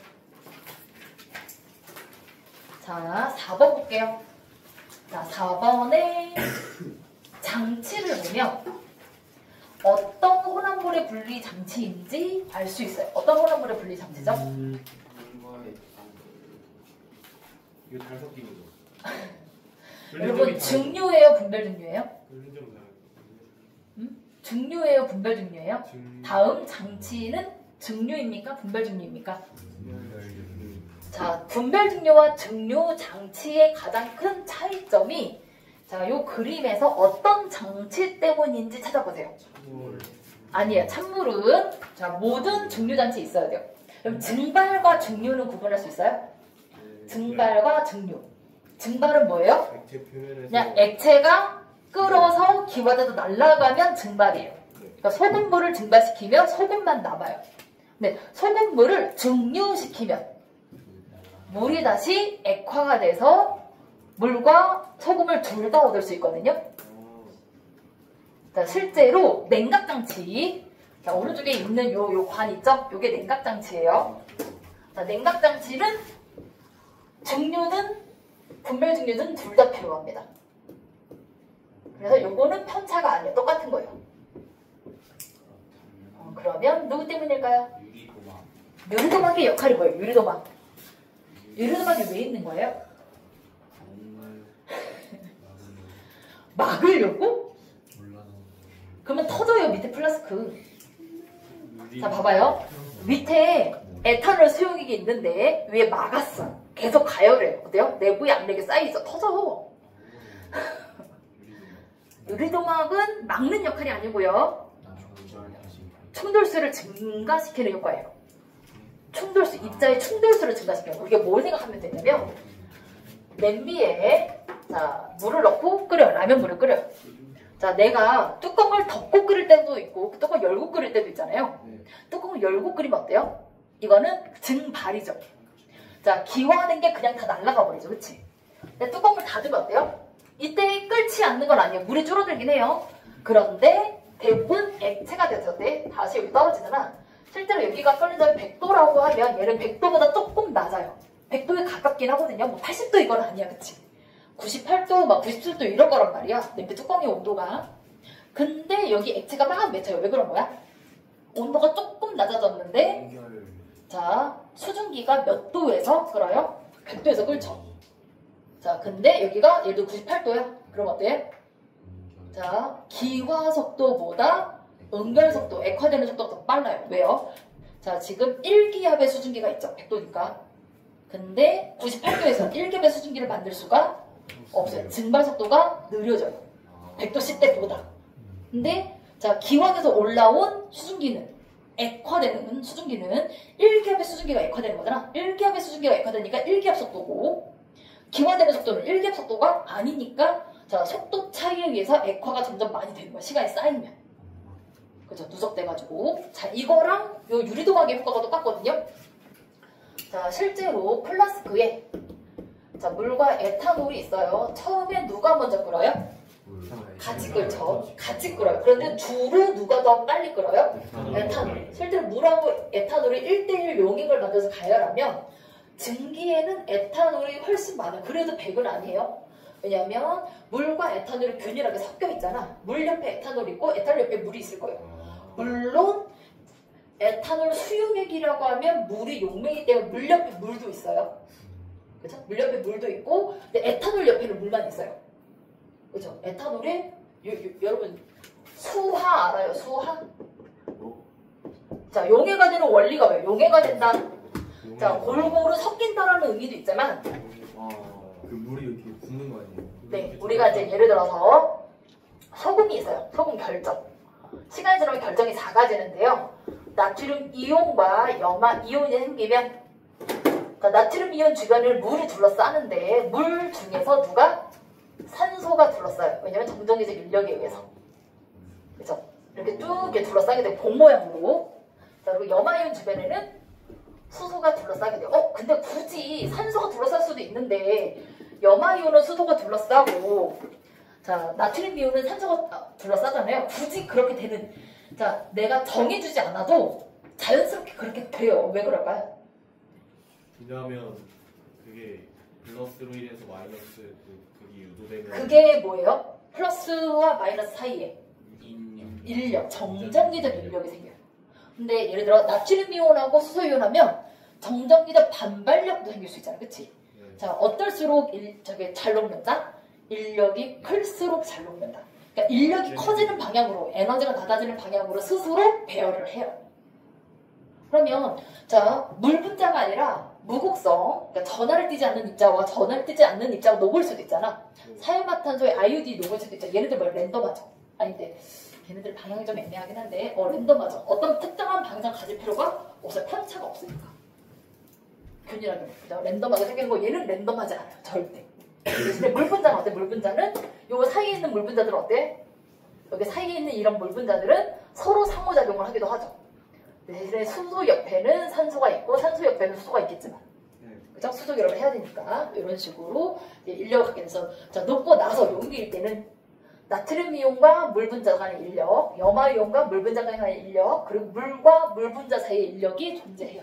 용액 사이에 적용하는 인력이 돼요. 자, 여기도 마찬가지죠. 물과 물 사이의 인력, 물과 에탄올 사이의 인력이 있어. 그래서 에탄올이 기화가 돼서 나온다는 건 뭐예요? 어떤 물 분자는 인력을 잃어버렸죠. 인력이 끊어진 거잖아. 그래 에탄올 나온 거 아니야. 그럼 그 물은 뭐예요? 끓기 쉬워지죠. 네. 이해가 돼요? 네. 그렇게 돼요. 그래서 에탄올이 끓어 나올 때 당연히 에탄올 인력이 작기 때문에 에탄올이 더 많이 나오긴 하지만 에탄올을 둘러싼 물 분자가 어때? 같이 끓어 나온다. 대신에 끓는 점은 아니긴 합니다. 그래서 여기서 이렇게 나올 때 어떻게 돼? 에탄올의 비율이 여기가 A%였어. 자, 끓어 나오는 증기는 에탄올이 B%예요. 뭐 어때? 에탄올의 비율은 용액보다 증기일 때가 더 높아집니다. 항상. 에탄올이 비율. 입자수 비율. 얘가 지금 1대1이면 50%잖아. 끓어 나와서 증기에는 어때요? 70%, 80% 이렇게 있다고, 에탄올이. 자, 내가 탁주, 소주꼬리 알죠? 소주꼬리? 네. 소주꼬리. 자, 내가 탁주를 끓여요. 탁주 안에는 가라앉는 뿌연 애들도 있고 걔는 절대 끓일 수가 없고 물과 에탄올이 있어요. 그래서 분리를 하잖아요. 여기 중간에 유리도마가 없는 거지, 그치? 자, 그냥 기화 한 번에 자, 탁주는 기화가 일어나는 장소, 그쵸? 여기서 기화가 한 번 일어나고 여기서 여기 될 때 여기서 뭐야? 한 번 액화가 일어나면 기화 한 번, 액화 한 번, 증류 한 번 이라고 볼 수 있어요. 그럼 여기서 어떻게 돼? 여기 나오는 액체는 자, 에탄올만 들어가 있어요. 물하고 에탄올이 섞여 있는데 자, 요때는 A%였다면 요때 B%였다면 A%보다 B%가 입자수가 더 에탄올의 비율이 높아진다. 그래서 더 진한 에탄올 수용이 된다. 뭐라고 하지 그게? 도수가 높아진다. 그래서 우리 전통 소주가 막걸리나 탁주가 한 20%? 20% 정도의 이제 에탄올 비율이면 전통 소주는 30%, 50% 정도 된다고 하더라고요. 증류하는 거에 따라 좀 다르겠지만 그래서 되게 독해지는 거예요. 소주는 좀 달라요. 소주는 거의 순수한 에탄올을 얻어서 분별 증류를 하는 거지. 거의 순수한 에탄올을 얻어서 물을 섞는데요. 그래서 뭐랄까? 치약 같아요. 냄새도 나고 에탄올 냄새가 확 나고 그러니까 음식 같지 않고 치약 같은 내가 느끼기에 어쨌든 그런데 그런 얘기고 자 이건 증류 한 번이잖아. 자 증류 한 번에 뭐가 한 번이라고요? 기화 한 번, 액화 한 번이 세트예요. 자 그러면 분별 증류는 자, 유리도막이 여기 있거든요. 유리도막은 작은 유리 조각이기 때문에 얘가 흘러내리면 안 되니까 중간에 이렇게 망 같은 거 증기는 지나갈 수 있고 근데 이 입자가 유리가 통과하지 못한 정도 사이즈면 돼요. 유리가 예를 들어 3mm짜리다. 그러면 사이즈는 구멍이 사이즈 한 1mm짜리로 만들면 되거든요. 이제 유리 조각에 따라 사이즈에 따라 달라요. 뭐 유리 조각이 5mm다. 그럼 구멍 한 3mm로 만들면 돼요. 이렇게 작은 구멍, 플라스틱 같은 걸로 그래서 이렇게 채워. 그렇게 채우면 여기 한 높이가 그림상 얘가 높이가 보면 한 15cm, 20cm 정도 돼 보이거든요. 집게가 있으니까 집게가 보통 한 3에서 5cm 정도 되니까 이렇게 있고 자 보통 우리가 여기서 올라오는 증기 자 수증기도 있고 에탄올 증기도 같이 섞여 있죠. 얘가 여기 부딪혀. 자 부딪히면 한 번 세트가 모두 부딪혀서 자 기와 액화를 한 번 진행하면 여기서 부딪히게 되는 거 아까 냄비 뚜껑이랑 똑같다고 그래서 냄비 뚜껑에서 어때요? 액화만 일어나는 게 아니라 거기서 기화도 일어나요. 기화 속도랑 액화 속도를 비교하는데 액화 속도 증발과 옮겨 속도를 비교하는데 에탄올은 현재 끓는 점보다 같거나 약간 높은 정도잖아. 그러니까 에탄올은 뭐예요? 현재 기화 속도나 액화 속도가 똑같죠. 왜? 끓는 점이니까 기화 속도가 더 작을 필요가 없죠. 액화 속도는 증기 양에 비례하는 양이고 증기가 많으면 액화가 더 잘 되는 거니까. 얘는 에탄올 같은 경우에는 부딪혀봤자 액화가 잘 일어나지 끓는 점보다 같거나 높으니까. 이해가 돼요? 아까 냄비 뚜껑에서 왜 액화가 됐어요? 98도라서 액화가 된 거야. 냄비 뚜껑이 100도였다면 액화가 안 돼요. 그러니까 냄비를 막 뜨겁게 가열해가지고 뚜껑만 그렇게 올려놓잖아요. 그러면 오히려 액체가 안 생겨요. 냄비 뚜껑이 더 뜨거우면 이런 냄비 뚜껑이 102도야. 그러면 밑에 물이 100도씩 올라와. 액체 안 생겨요. 이거 98도니까 생긴 거야, 그치? 그러면 자, 물 입장에서 어때요? 수증기. 수증기 끓는 점은 100도. 근데 현재 얘 온도는 에탄올이 끓는 점이 78도, 79도 정도 되니까 여기 온도가 그 정도밖에 안 되거든요. 80도가 이 정도밖에 안 된단 말이야. 그럼 어때? 물은 기화 속도보다 액화 속도가 더 빠르죠. 부딪히면 수증기가 일부 액화돼. 자, 일부예요. 100% 액화가 되지는 않아요. 그런데 아까 한 번 증발했을 때 퍼센트가 높아진다고 했잖아. 자, 물 분자가 일부 어떻게 됐다고? 물 분자가 일부 액화돼서 떨어졌죠. 올라가는 게 100개인데 여기 막 20개가 액화됐어. 그럼 80개가 남아서 또 올라가. 또 부딪혀. 그럼 어때요? 또 일부가 액화돼서 떨어지게 돼요. 자, 계속 기와 액화를 반복하면서 어떻게 된다? 물의 비율이 줄어들어요. 자, 물의 비율이 한 칸 이렇게 진행되면서 어때다? 점점점 물의 양이 점점 줄어든다. 에탄올은 거의 변화가 없는데, 그렇죠? 그럼 어떻게 된다? 여기 올라오면 수증기는 거의 남아있지 않게 된다는 거죠. 근데 왜 물만 감소하고 에탄올의 끓는 점보다 같거나 높으니까. 현재 여기 끓을 때 에탄올의 끓는 점이 78도라면 한 80도 정도에 막 끓기 시작한단 말이야. 그래서 계속 가열해서 80도 정도 유지해요. 여기 온도가 그렇게 많이 차이 안 나죠? 여기 온도가 그래봤자 78도 이하로 떨어지긴 좀 어려워요. 대신에 얘가 너무 길면 어때? 자, 내가 유리도막을 1m를 만들었어. 내가 수증기는 100% 제거하고 싶어. 그래서 1m를 만들었어. 그럼 어때요? 에탄올도 액화가 일어나긴 하는데 자, 올라오는 건 저 수증기가 올라올 수 없죠. 그래서 수증기 이미 대부분 먼저 제거가 됐고 에탄올 증기가 1격보다 낮은 상태로 올라올 거예요. 그러니까 내가 이제 효율이 좀 떨어지죠. 어차피 이 정도만 지나가도 대부분 에탄올인데, 그죠? 한 30cm, 20cm만 지나도 대부분 에탄올인데 1m를 해봤자 대부분 에탄올. 선생님 100% 에탄올은 세상에 없어요. 세상에 100% 존재하지 않습니다. 현실에선 존재할 수 없어요. 왜? 우리 금이잖아, 송금. 거기에 이렇게 인증서 보면 자, 100% 송금이라고 써 있으면 가짜. 99.9 또는 99.99라고 돼 있는 게 맞아요. 물론 그거 써 있다고 다 맞는 건 아니지만 100%는 가짜. 세상에 100은 존재하지 않아요. 현실에선 없어. 그렇죠? 형이상학에서만, 그러니까 이론적으로만 존재해요. 됐니? 그래서 자, 30cm를 하든 1m를 하든 대부분 에탄올인 건 변함이 없고요. 대신에 30cm 하면 시간당 뭐 1리터씩 에탄올을 얻을 수 있는데, 자, 이걸 1m 한다. 그러면 시간당 한 1리터는 하니까 한 100g? 이 정도만 얻을 수도 있어요. 왜냐면 수증기가 조금밖에 안 올라오니까 에탄올 증기가 액화돼서 많이 제거가 되니까 더 많이 끓여야 되죠. 그러니까 과잉 에너지가 되는 거지. 불필요하게. 대신에 높을수록 어떻다? 에탄올의 비율은 증가할 수밖에 없고요. 대신에 일정 비율 이상 증가하는 건 불가능하고. 그래서 밑에 문제를 보시면 몇 번이요? 5번. 5번 보시면 유리도막이 담긴 곳 밑줄. 자, 유리도막의 역할이 뭐라고요? 유리도막의 각각의 요 부분이 자, 기화와 액화를 반복하는 구간이에요. 요것만으로도 기화, 액화 한 번 증류하는 거잖아. 그러면 여기 한 번 더 있으면 기화, 액화 두 번 요구하고요. 또 있으면 얘가 좀 길어지면 어떤다? 기화, 액화를 더 많이 할 수 있는 요구가 된다. 얇은 거, 그러니까 한 면으로는 안 되고요. 그래도 약간 여러 개 부딪혀요. 수중, 그러니까 입자 증기가 부딪혀서 충분히 액화와 기화를 반복할 수 있는 구간을 하나의 구간이라고 한다면 그 구간이 많을수록 수증기가 제거되는 비율이 높아진다라고 보시면 되겠고요. 그러면 자 5번은 맞을까요? 틀릴까요? 맞아요? 네.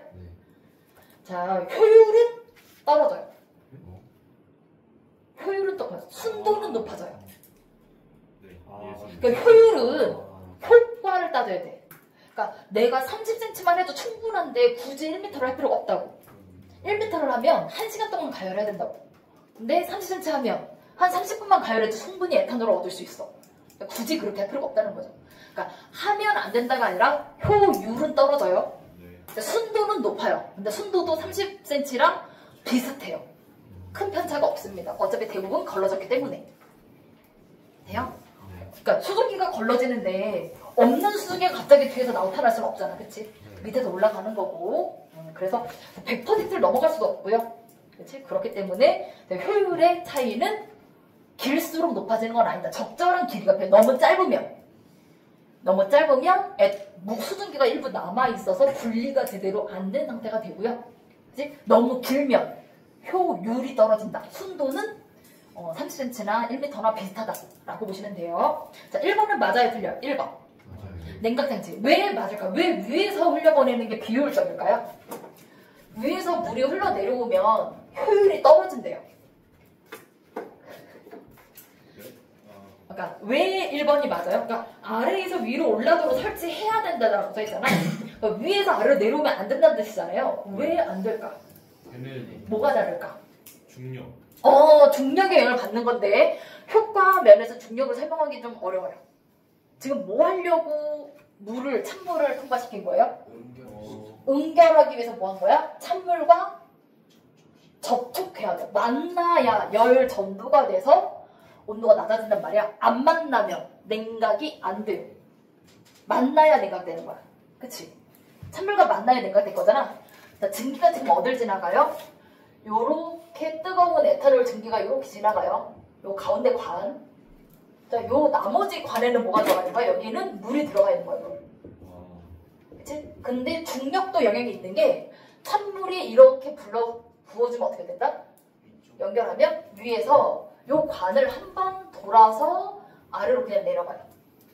그러니까 관을 거의 만나는 비율이 한 3분의 1? 많아야 2분의 1밖에 접촉을 못하고 그냥 지나갈 거예요. 위에서 들어와서 아래로 나가잖아. 니들 되게 유리관이 이렇게 있잖아. 그치? 여기 증기가 이렇게 지나갈 거잖아. 물을 여기서 흘려보내준다 생각해봐. 뭐 내가 만나는 면이 있고 이렇게 휘가면서 내려갈 거잖아. 그치? 한 반이나 2분의 1 이상은 만나기 힘들겠죠. 그냥 나갈 거니까. 근데 아래에서 물을 넣어주면 어떻게 돼요? 중력에 의해서 다 채워야 나갈 수 있어요. 그러니까 무조건 채워진 채를 유지하죠. 물이 여러 번 한 번 채우고 그냥 계속 쓰는 게 아니라 계속 인풋, 아웃풋을 반복합니다. 그래서 실제로 물의 온도 차이는 위에서 흘려주나 아래에서 넣어주나 온도 차이는 거의 변화는 없어요. 접촉 면적의 차이일 뿐이에요. 대신에 선생님 물을 세게 틀면 되잖아요. 물을 세게 틀면 그래도 처음엔 어때요? 처음에 접촉 면적이 줄다가 점점 쌓여져. 다 채울 때까지 시간이 좀 들리게 걸려요. 근데 아래에서 채우면 무조건 다 채워야 나가요. 훨씬 더 효과적으로 빠르게 증류 실험을 할 수 있다. 라고 보시면 되겠고요. 2번. 만나면 액화하는 거예요? 그 뜨거운 냉각이 돼야. 자, 전도, 열 전도 뭐 해야 돼? 만나야 전달을 할 거 아니에요. 그렇죠. 그러면 자, 물과 만나는 면적이 있고요. 그래서 찬물과 만나지 않는 면적이 있잖아. 찬물과 만나지 않는 면적은 누구랑 만나요? 공기랑 만나요. 공기는 열 전도율이 거의 없어요. 공기가 따뜻하다는 얘기가 아니라 실제로 공기가 좀 더 따뜻할 수도 있다. 뜨거운 증기가 지나가니까. 그래서 공기 자체는 그치? 열 전도율도 낮고 비열도 낮기 때문에 효과가 거의 없다. 냉각 효과가 없어요. 그치? 맞아요? 이해했어요? 자, 2번 끓임 쪽. 끓임 쪽의 역할은 빨리 끓는 거 아니에요. 끓어 넘치는 걸 방지하는 건데요. 끓어 넘치는 건 어떨 때 생겨요? 어떨 때 끓어 넘치는 거야? 기체가 어떨 때 확 나올까요? 다 봐요. 내가 원래 물을 끓일 때 보면 찬물을 넣었어. 그래서 가열하다 보면 불도 이제 가스레인지 보면 이렇게 동그란데 이렇게 옆에서 보면 두 개밖에 안 보이지? 불을 가열한다고 생각해봐요. 그러면 한 50도가 됐어. 벽면에 기포가 조금 작게 생겼어요. 자, 이건 무엇이다? 기포 A. 뭐 있었는데. 기포 A는 무엇이다? 이것도 지난주에 했어. 했어요. 바깥에서. 이거 바깥에서. 작은 기포. 그러니까 작은 기포가 뭐냐고. 성분이 뭐냐고. 공기, 녹아있던 공기가 온도가 높아져 용해도가 작아져서 생긴 거예요. 찬물에 녹아있던 공기가 나온 거예요. 100도씨에서 큰 기포가 생겨요. 이게 뭐예요? 이게 수증기죠. 100도씨 끓여가지고 생긴 수증기. 이 수증기가 이렇게 생기는데, 자, 근데 잘 생각해보면 내가 가해준 불의 세기만큼, 자, 가해준 열이 모두 기화열에 쓰이잖아요. 자, 불꽃이 3개일 때 3개의 물 입자가 기화할 수 있다고 생각해보자. 그런데 자, 우리가 바닥면에는 한꺼번에 확 기화가 되는 건 아니죠. 일부 기화되고 수치적으로 올라오잖아. 자, 바닥면에 실제로 위쪽으로 온도가 좀 상대적으로 낮죠. 그래서 대류 현상이 나타나요. 반대로 얘기하면 뭐예요? 아래쪽의 온도는 비슷해요. 아래쪽에 다 100도라고 칩시다. 자, 근데 여기 물 분자가 10개 있어. 10개 중 3개가 먼저 기화가 돼야 돼요. 그죠? 자, 누가 먼저 될 거예요? 아래가 10개인데 10개가 한꺼번에 기화되진 않잖아. 네. 그 중에 3개가 먼저 기화되는 누가 먼저 기화돼요? 우선순위가 있나요? 없어요. 왜냐면 에너지가 똑같고 그러면 우선순위가 없거든요. 특히 매끈한 비커, 유리처럼 그럴 때 더 갑자기 끓어 넘치는 현상이 잘 일어나요. 우리가 실험실에서 하는 유리 플라스크 있죠? 비거가 됐든 삼각 플라스크가 됐든 등목 플라스크가 됐든 그런 유리들은 매끈한 면이기 때문에 인력이 다 똑같아. 무가 접촉하고 있는 인력이 다 똑같단 말이야. 자, 여기서 끓임 쪽을 넣어주는데 끓임 쪽을 안 넣어줘서 설명해주면 자, 10개 중에 3개가 끓어야 되는데 우선순위가 없다 보니까 안 끓고 계속 가열하면 어떻게 돼요? 끓지 않아서 가열했는데 100도가 됐는데 안 끓어서 그럼 어떻게 돼? 온도가 높아져야 돼요. 102도, 104도, 105도 이렇게 높아져요. 그러다가 어느 순간 110도에서 어느 순간 끓기 시작했어. 그러면 100도에서 끓을 때랑 110도에서 끓을 때랑 가지고 있는 열량 자체가 다르죠. 아까 100도씨에서는 10개 중에 3개인데 110도에서 10개 중에 6개가 끓어. 그러면 기포와 양이 2배 더 많아지는 거예요. 끓어 넘치게 되는 거죠. 그래서 과열 현상이라고 얘기해요. 110도 과열. 열이 과하다. 그러니까 과가열을 가를 빼고 과가열인데 100도씨에서 원래 끓었어야 되는데 110도에서 끓게 되면 기포가 한꺼번에 많이 생기는데 끓어 넘치게 되는 현상. 자, 이때 끓임 쪽의 구조가 어떻게 생겼냐면 입자가 저 동그란 이런 요만한 알갱이처럼 생겼거든요. 본 적 있어요? 끓임 쪽 실험실에서? 뭐 기회가 있으면 보시면 돼요. 이렇게 생겼는데 이걸 좀 더 확대하면 이 입자에 작은 구멍이 있어요. 작은 구멍이 여러 개 있어요. 이걸 우리가 다공성이라고 얘기를 해요. 누구랑 비슷해요? 다공성 입자. 현무암은 구멍이 되게 커요. 확강감도 가능한데요. 실제로 걔는 구멍이라기보다는 그게 뭐지? 스펀지. 항아리나 항아리가 그 사이에 틈이 있다고 얘기를 하잖아요. 도자기의 그 깨진 부분 보면, 그러니까 도자기는 대부분 유약을 발랐기 때문에 겉표면은 매끈해요. 걔는 틈이 없어요. 유약을 발라서 2번 구웠잖아. 근데 항아리는 초벌구이거든요. 한 번 구운 거거든요. 그래서 그 표면을 보면 우리 눈에는 잘 보이지 않지만 아주 작은 구멍이 있어요. 확대하면.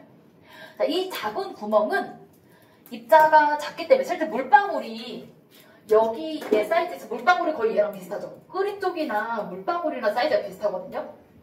그러면 이 물방울이 요 틈에 들어갈 수 없어요. 그러면 물방울에 물이 여러 개 있는데, 자, 어떤 물은, 자, 요 구멍에 물이 위치할 수도 있고, 어떤 부분은 구멍이 없는 면에 위치할 수도 있고, 또 어떤 물방울은 구멍이 아니라, 끓인 쪽이 아니라, 요 비컵 바닥하고 인접한 인력을 가질 수 있죠. 가까운 애들이 있을 수 있잖아. 기포에 가까운 애랑, 자, 면에 가까운 애랑, 유리 면에 가까운 애. 근데 끓인 쪽 자체가 규산염이거든요. 이거 그건데. 부소산화물, 그렇죠? 네네네. 네, 맞아요. 포마이너스, 그치? 자, 그게 유리 성분이랑 어때요? 인력이 좀 비슷하겠죠? 비슷한 성분이지? 자, 그래서 자, 끓인 쪽을 넣어놓고 가열하면, 자, 에너지가 A, B, C. 자, 누가 더 끓기 쉽다? 오마이갓. 자, A예요. 왜요? 작은 구멍 안에 뭐가 들어있어요? 공기가 들어있죠. 공기는 인력이 거의 없죠. 적은 정도가 아니라 입자 사이 거리가 떨어졌잖아. 자, 여기 있는 공기 입자랑 물 입자 사이는 거리가 멀 거란 말이야. 그러니까 인력이 매우 작은 편. 물론 이 A가 기포하고만 인력을 갖고 있는 게 아니라 주변에 물 분자하고 인력을 갖고 있으니까 A 입자 인력이 없다는 얘기가 아니에요. A 입자와 기포 사이에 있는 입자는 상대적으로 인력이 작고, 자, 요거 면에 닿아 있는 부분이 있고요. 상대적으로 가까운 부분. 얘도 주변에 어때? 물 분자가 있겠죠? 그러니까, 자, 여기 닿아 있는 부분 말고 나머지는 A, B, C가 인력이 비슷해요. 닿아 있는 부분이 누구냐에 따라서 인력 차이가 나타나는데, 그 인력이 누가 제일 작다? 기체일 때가 제일 작다. 됐죠? 그럼 인력이 작다라는 건 끓기 쉬운 부분이 돼. 쉬워. 자, 인력이 작다, 에너지가 그러네. 높다. 자, 인력과 에너지 고액기로 생각하라고 했어요. 인력이 작으면 에너지가 높고 불안정하죠? 에너지가 낮은 게 안정하다고 얘기했고요. 그래서 어떻게 된다? 인력이 가장 작은 A가 에너지가 가장 높기 때문에 기화되기 쉬워요. 그래서 누가 먼저 끓는다? 끓인 쪽에 있는 물이죠. 물이 끓어야죠. 공기가 왜 끓어요? 끓인 쪽에 있는, 자, 물이 끓어요. 자, 여기 끓인 쪽에 있는 기포는 올라올 수는 있어요. 근데 작은 기포예요. 아니, 여기는 작은 구멍에 들어있는 공기인데 큰 기포가 나올 수는 없잖아. 작은 기포가 올라올 수 있어요. 근데 주로 부글부글 끓을 때는 수증기예요. 그치? 같이 나올 수는 있지만. 자, 그래서 자, 내가 끓인 쪽을 넣어보잖아요. 그러면 끓인 쪽 있는 부분부터 끓어요. 다른 데서 안 끓여요. 이래서 그래요. 인력과의 관계예요. 끓인 쪽을 채우면 누굴 끓이는 거예요? 자, 끓인 쪽을 언제 쓰는 거야? 액체의 끓는 점을 확인할 때 쓰는 거예요. 액체는 갑자기 과가열 현상으로 끌어 넘칠 수도 있기 때문에.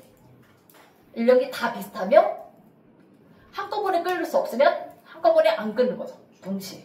과가열이 되는 거지. 그치? 그래서 액체 끓는 점 확인할 때는 다 끓인 쪽을 넣게 되고, 우리 여러분 책에 다 그렇게 됐어요. 중학교 1학년 때부터 끓인 쪽이 들어가 있어요. 끓는 점 확인할 때. 탈퇴분 할 때 끓는 점 확인하잖아. 이제 공기가 저렇게 들어가 있다는 거예요. 다양한 구멍. 자, 진공은 세상에 존재하기 어려워요. 작은 구멍에는 적은 양의 기체가 들어있고요. 큰 구멍에는 더 많은 양의 기체가 들어있을 뿐이에요.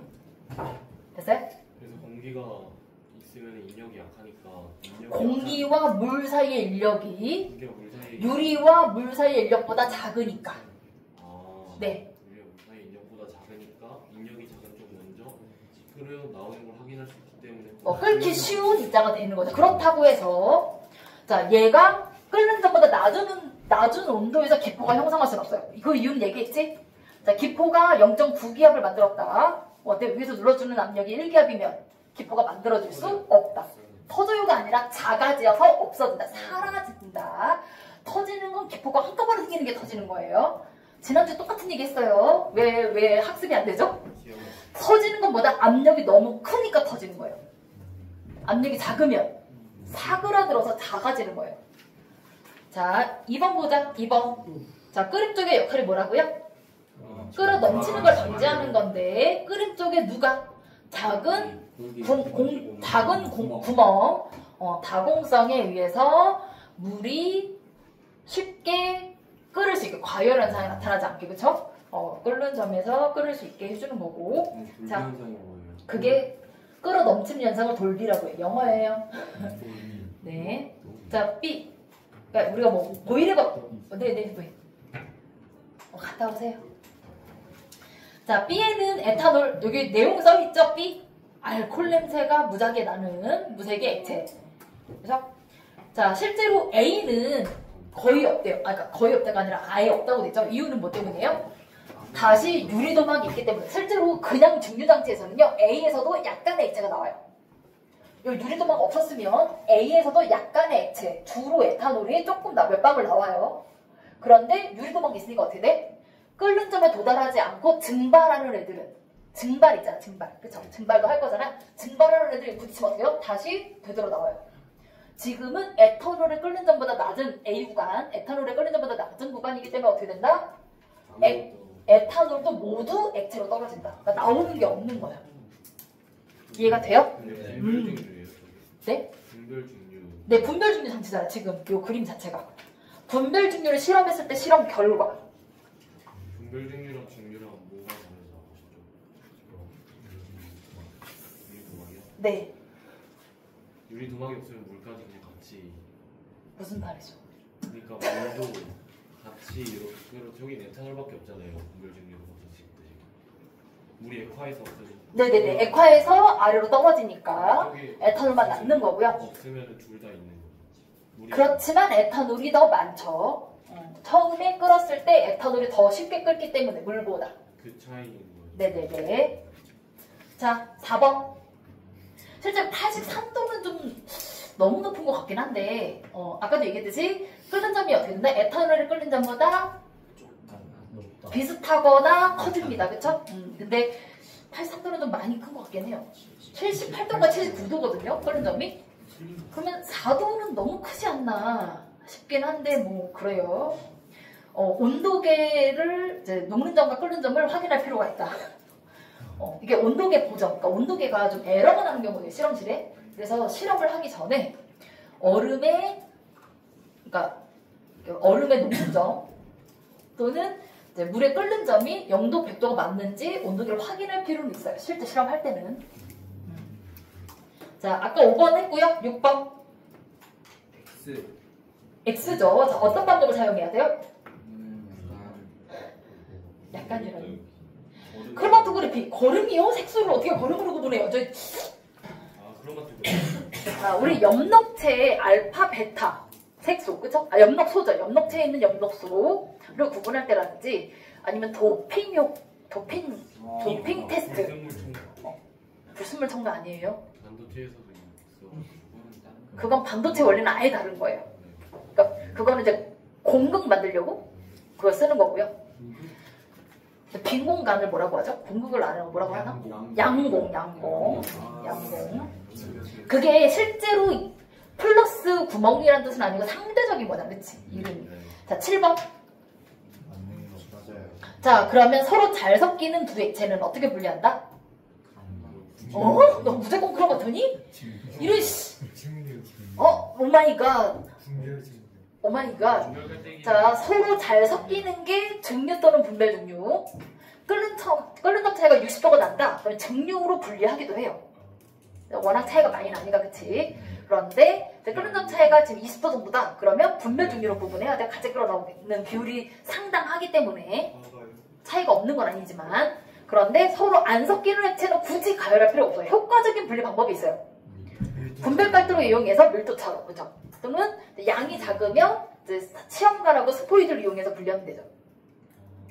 둥근 자, 그러면 크로마토그래피의 원리가 뭐예요? 크로마토그래피의 원리. 그 속도가 용매를 따라서 자, 용매와 누구의 인력 차이로 자, 성분 물질이 용질이 다양하니까 여러 개 혼합돼 있으니까 성분 물질과 용매와의 인력 차이에 의한 속도 차이. 인력이 어떨수록 클수록 전개 속도가 빨라져. 그죠? 자, 그런데 인력이 비슷하면 크로마토그래피 분리가 안 돼요?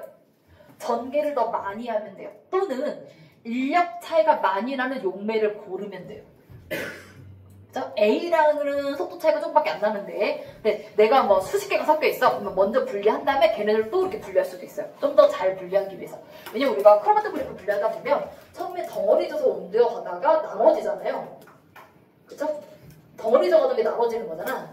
그렇기 때문에 얘가 한 종류인지 두 종류 이상이 섞여 있는지 좀 더 전개를 보면 알 수 있죠. 우리가 이제 처음에 달리기 할 때 100m 달리기 하면 솔직히 비슷하게 나타나기도 하거든요. 많이 차이 안 나게. 속도 차이가 평균적으로 나도 실제로 거리 차이가 별로 안 나. 최종적으로 비슷하게 누적하기도 하잖아요. 애들이 좀 고만고만 하잖아요. 언니 어차피 여러분들이 저기는 안 되겠구나. 그 선수들을 보면 그 장기로 달리는 거 있잖아요. 400m, 4,000m. 아, 그거는 마라톤이고요. 마라톤은 전력 질주가 아니니까. 4,000m는 거의 전력 질주 하던데? 4km. 진짜 빠르던데? 마라톤 선수들도 생각보다 되게 빠르던데? 근데 4,000m는 거의 빨라요. 그러니까 100m만큼 완전 전력 질주는 아닌데 그래서 속도 차이가 좀 나니까 실제로 최종적으로 골에 도착할 때 보면 거리 차가 확 벌어지죠. 1등하고 2등, 3등이 이게 좀 벌어지거든요. 물론 1, 2등은 애들이 이제 마지막 정신력으로 막 해서 좀 그런데 차이가 되게 많이 벌어지는 편이에요. 그게 뭐 때문이다? 전개되는 길이가 길어서. 근데 실제로 이 전기율은 어떻다? 속도 차이가 내가 뭐 스파트를 낸다 이런 거 없어요. 일정한 속도로 전개될 뿐이에요. 그게 벌어지는 것 뿐이죠. 일정 속도로 그러니까 속도가 1m/s, 2m/s인데 자 2m만 이동가 있다면 이제 1m 차이가 나는 건데 그죠? 2km 이동했다면 1km 차이가 나요. 확 벌어지는 거죠. 그런 차이로 보시면 되겠고 자 그러면 뒤에는 숙제였던 거 채점하시면 되겠고요. 자 우리 56페이지부터 숙제 56페이지부터 어디니? 63페이지까지 숙제. 자 56부터 63까지 숙제고요. 네네네네.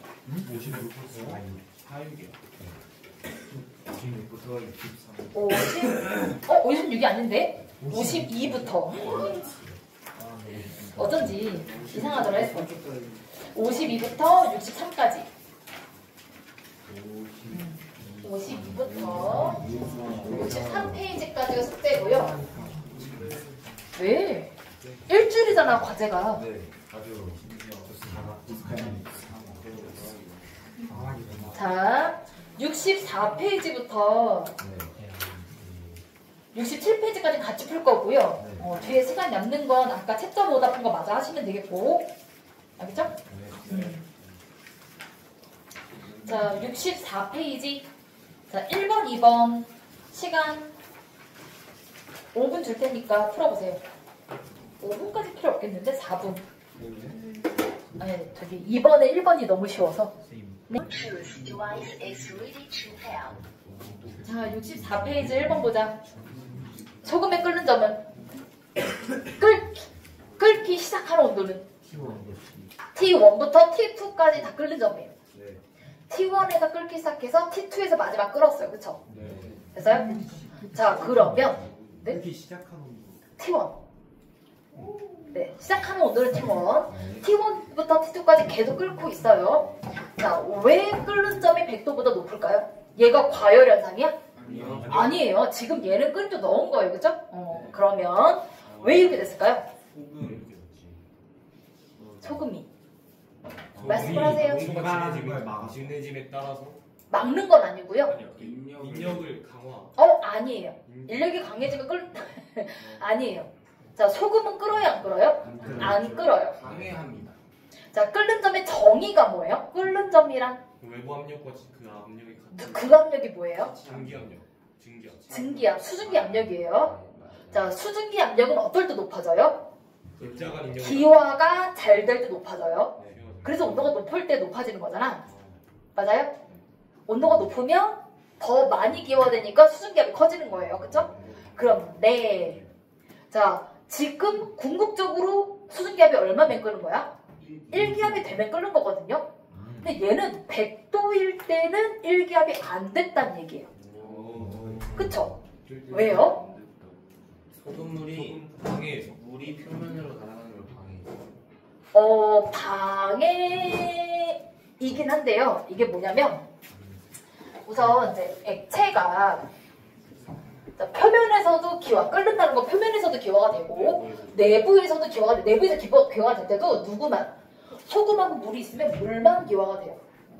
그러면 자, 표면에서도 물만 기화가 되는데 같은 온도에서 자, 기화될 수 있는 입자수는 정해져 있어요. 그렇죠? 그런데 자, 표면에서 물의 비율이 순수한 물일 때랑 소금물일 때랑 물의 비율이 어떻게 된다? 줄어들죠. 물의 비율은 감소해요. 물이 차지하고 있는 비율이 줄어든단 말이야.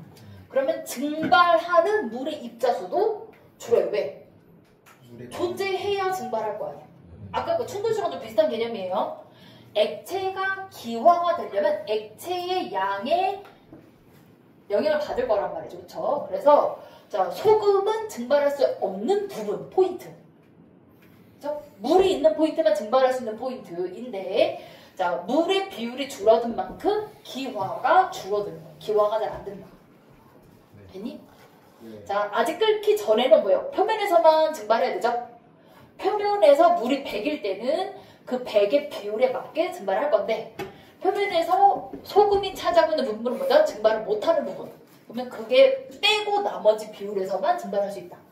그래서 표면을 차지하고 있는 물의 입자수가 줄어들면 실제로 표면을 차지하고 있는 입자수 비율이 전체 용액에 차지하고 있는 입자수 비율과 똑같아요. 어떤 포인트든 농도를 일정하니까.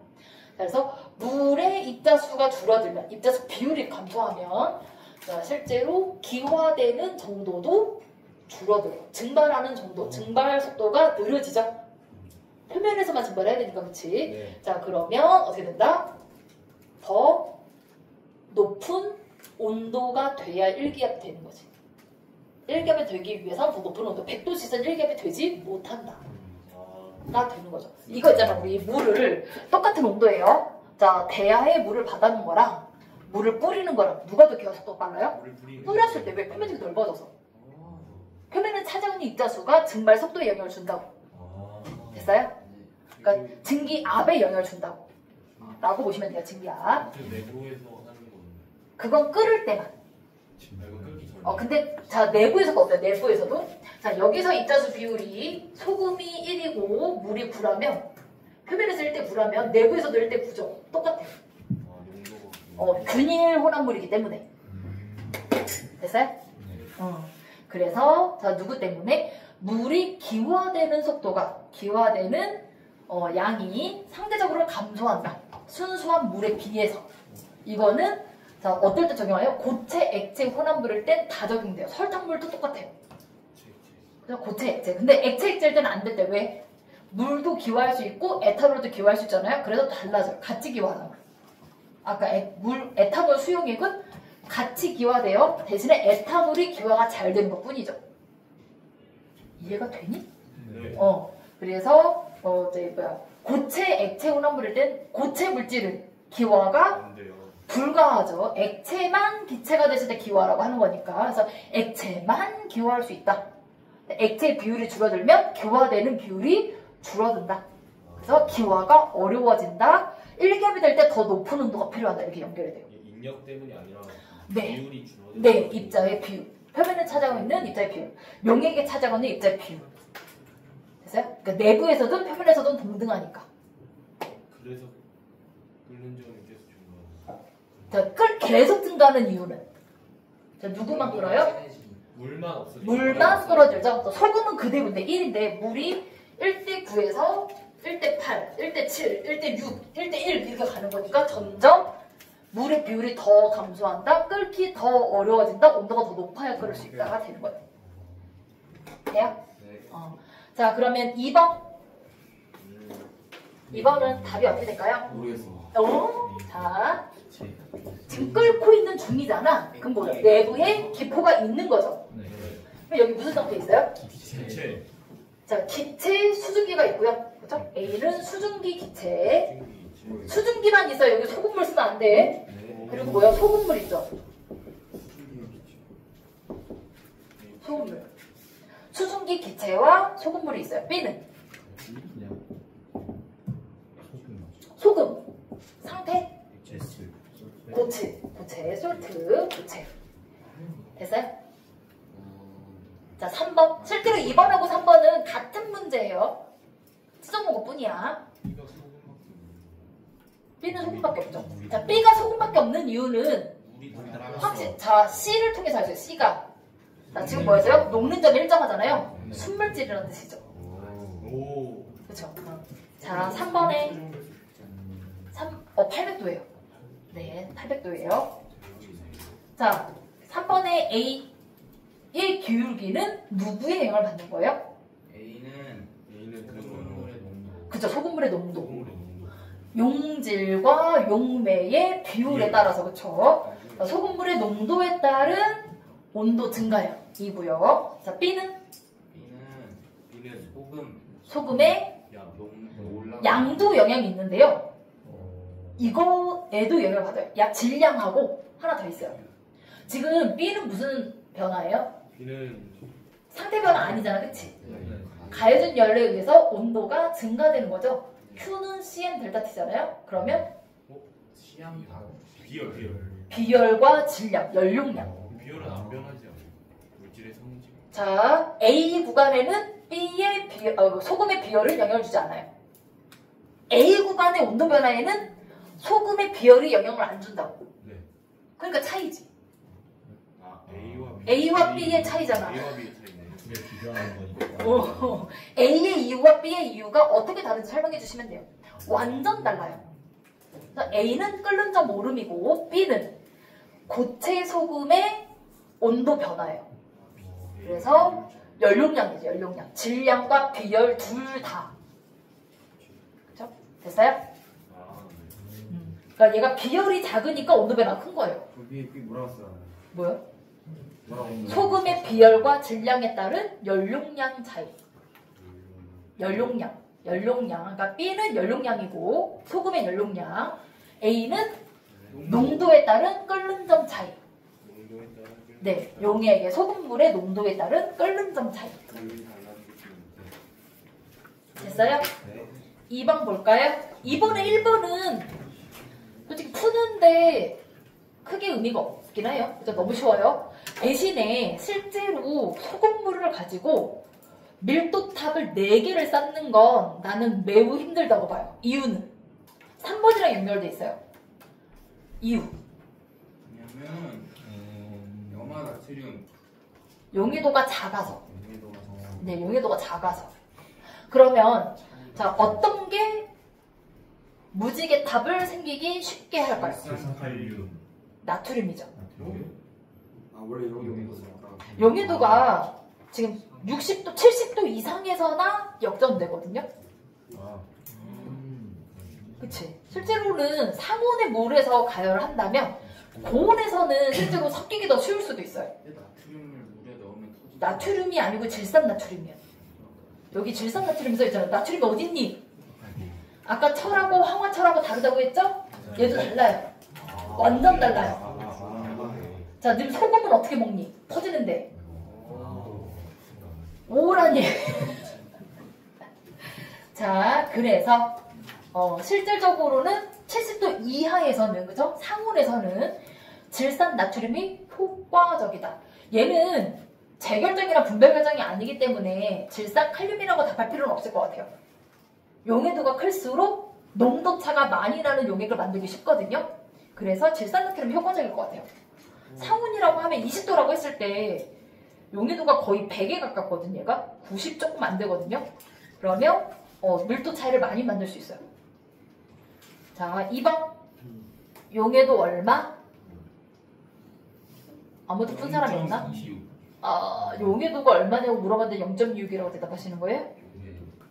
용해도의 저희가 뭐예요? 36이죠. 물 100에 5라니요. 이거 중학교 2학년 내신의 첫 번째 줄이에요. 첫 번째. 1번 문제로 아마 나왔을 거예요. 동강아지. 자, 그러면 농도는 136분의 36. 자, 곱하기 100을 안 하셨어요. 퍼센트 곱하기 100을 하셔야 돼요. 얼마예요? 26. 얼마 이렇게 나와요. 26.5 또는 26.47 정도 나올 거예요. 딱 떨어지지 않더라고요. 왜 딱 떨어지지 않아요? 100분의 36이 아니라 136분의 36이잖아. 그치? 이게 질문의 의도예요. 100분의 36이라고 해서 36% 쓰는지 136분의 36으로 계산을 하는지를 확인하는 의도예요. 실제로는 주로 이걸 물어봐서 자, 용질 25 물 100이야. 자, 몇 퍼예요? 20%. 25%로서는 틀린 거지. 그거 확인하려고 그러니까 퍼센트도 그렇게 솔직히 과학에서 나오는 농도라고 화학에서 나오는 농도라고는 퍼센트밖에 나온 적이 없거든요. 저걸 물어보는데 많이 틀리더라고요. 신기하죠. 자, 우선 3번 볼게. 3번. 4번은 같이 풀 거고요. 시간이 남네. 4번이 있었고요. 3번, 4번이니까요. 4번까지 67페이지까지 풀 거라니까. 그 4번. 모리 문제만 하죠. 3번 푸세요. 3번. 3번, 4번 푸세요.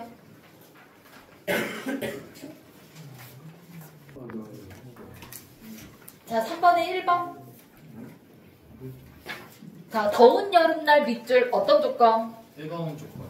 온도가 높은 조건. 형용사를 바꾸지 말고 팩트만 얘기하세요. 자, 온도가 높은 조건에서 자, 무엇에? 기체, 어떤 기체? 산소의 용해도. 그쵸? 산소 용해도. 자, 우리가 표 1에서 그치? 자, 용해도가 어떻게 된다? 낮아지는 거죠. 자, 왜 낮아진다고요? 설명. 기체가 용해하는 과정은 열을 방출하는 과정이기 때문에 어떨수록 온도가 높을수록 낮아진다. 온도가 낮을수록 높아진다. 둘 다 맞는 거예요. 그쵸? 자, 그래서 용존상소, 물에 녹아있는 산소의 농도가 작아서 산소가 부족하기 때문에 올라와서 호흡 대신에 뻐끔 하는 거예요. 그쵸? 자, 2번. 질량. 5 곱했습니다. 네, 5를 곱해서 얼마? 0.0217g. 부피. 오 마이 갓. 자, 자, 볼게요. 자, 표 2를 보면. 자, 표 2를 보면. 자, 산소의 압력과 산소의 용해도는 무슨 관계? 비례 관계죠? 네. 자, 녹는 질량이잖아. 그치? 네. 이게 녹는 질량이잖아요. 그렇다 보니까 입자수 나와있지. 입자수가 예를 들어서 0. 얼마니? 1기압일 때 자, 몇 그램 녹는다고요? 0.00434 그램이고 이게 입자수가 주어져서 너무 귀찮으니까 N개라고 할게요. N개야. 자, 5기압일 때 이거 곱하기 5인 거잖아. 그쵸? 네. 자, 몇 개? 5N. 5N개죠. 자, 원래 기체 부피는 아보가드로 법칙에 의해서 입자수에 비례해요. 자, 기체 부피는 기체 입자수에 비례하죠. 그래서 5배가 될 것 같잖아. 그런데 두 번째, 자, 무슨 법칙에 의해서? 보일의 법칙에 의해서. 압력과 부피는 무슨 관계? 반비례 관계예요. 그래서 녹는 입자수는 5배가 됐어요. 그쵸? 네. 그래서 부피가 5배가 될 것 같았으나 다시 압력과 반비례하니까 몇 배? 5분의 1배가 되는 거죠. 그래서 기체 부피가 5배 했다가 5분의 1을 또 곱하니까 어때요? 변화가 없다. 그대로. 그래서 여기 얼마? 여기 부피가 얼마예요? 31mm죠? 이때 부피가 얼마예요? 31mm. 31mm에다가 곱하기 5 나누기 5를 해서 그대로 31mm가 근데 돼요. 그 뭐냐 저기 n이 5배 되는 게 왜 5배 된 거예요? 용해도 5배. 그 밑에 표 2 보세요. 자, 녹아있는 산소의 분자수 1기압일 때 8.43 곱하기 10의 19수. 자, 2기압일 때 얼마야? 2배가 됐죠? 1.69. 자, 이게 딱 떨어지지 않는 이유는 소수점 때문이에요. 지금 비례해서 증가하는 거 보여? 네. 자, 질량이 2배다, 입자수가 2배인 거잖아. 산소잖아. 그건 산소가 N개 있었어. 그러면 질량이 5배면 5N개잖아. 네. 근데 그건 이해됐거든요. 네. 1기압에서 5기압으로 될 때 5n개가 된다는 말이잖아요. 5N개가 녹는다라는 말이죠. 5N개가 된다는 얘기가 아니라 녹는 산소의 입자수가 5N이라고요. 네. 네. 5n인데 네.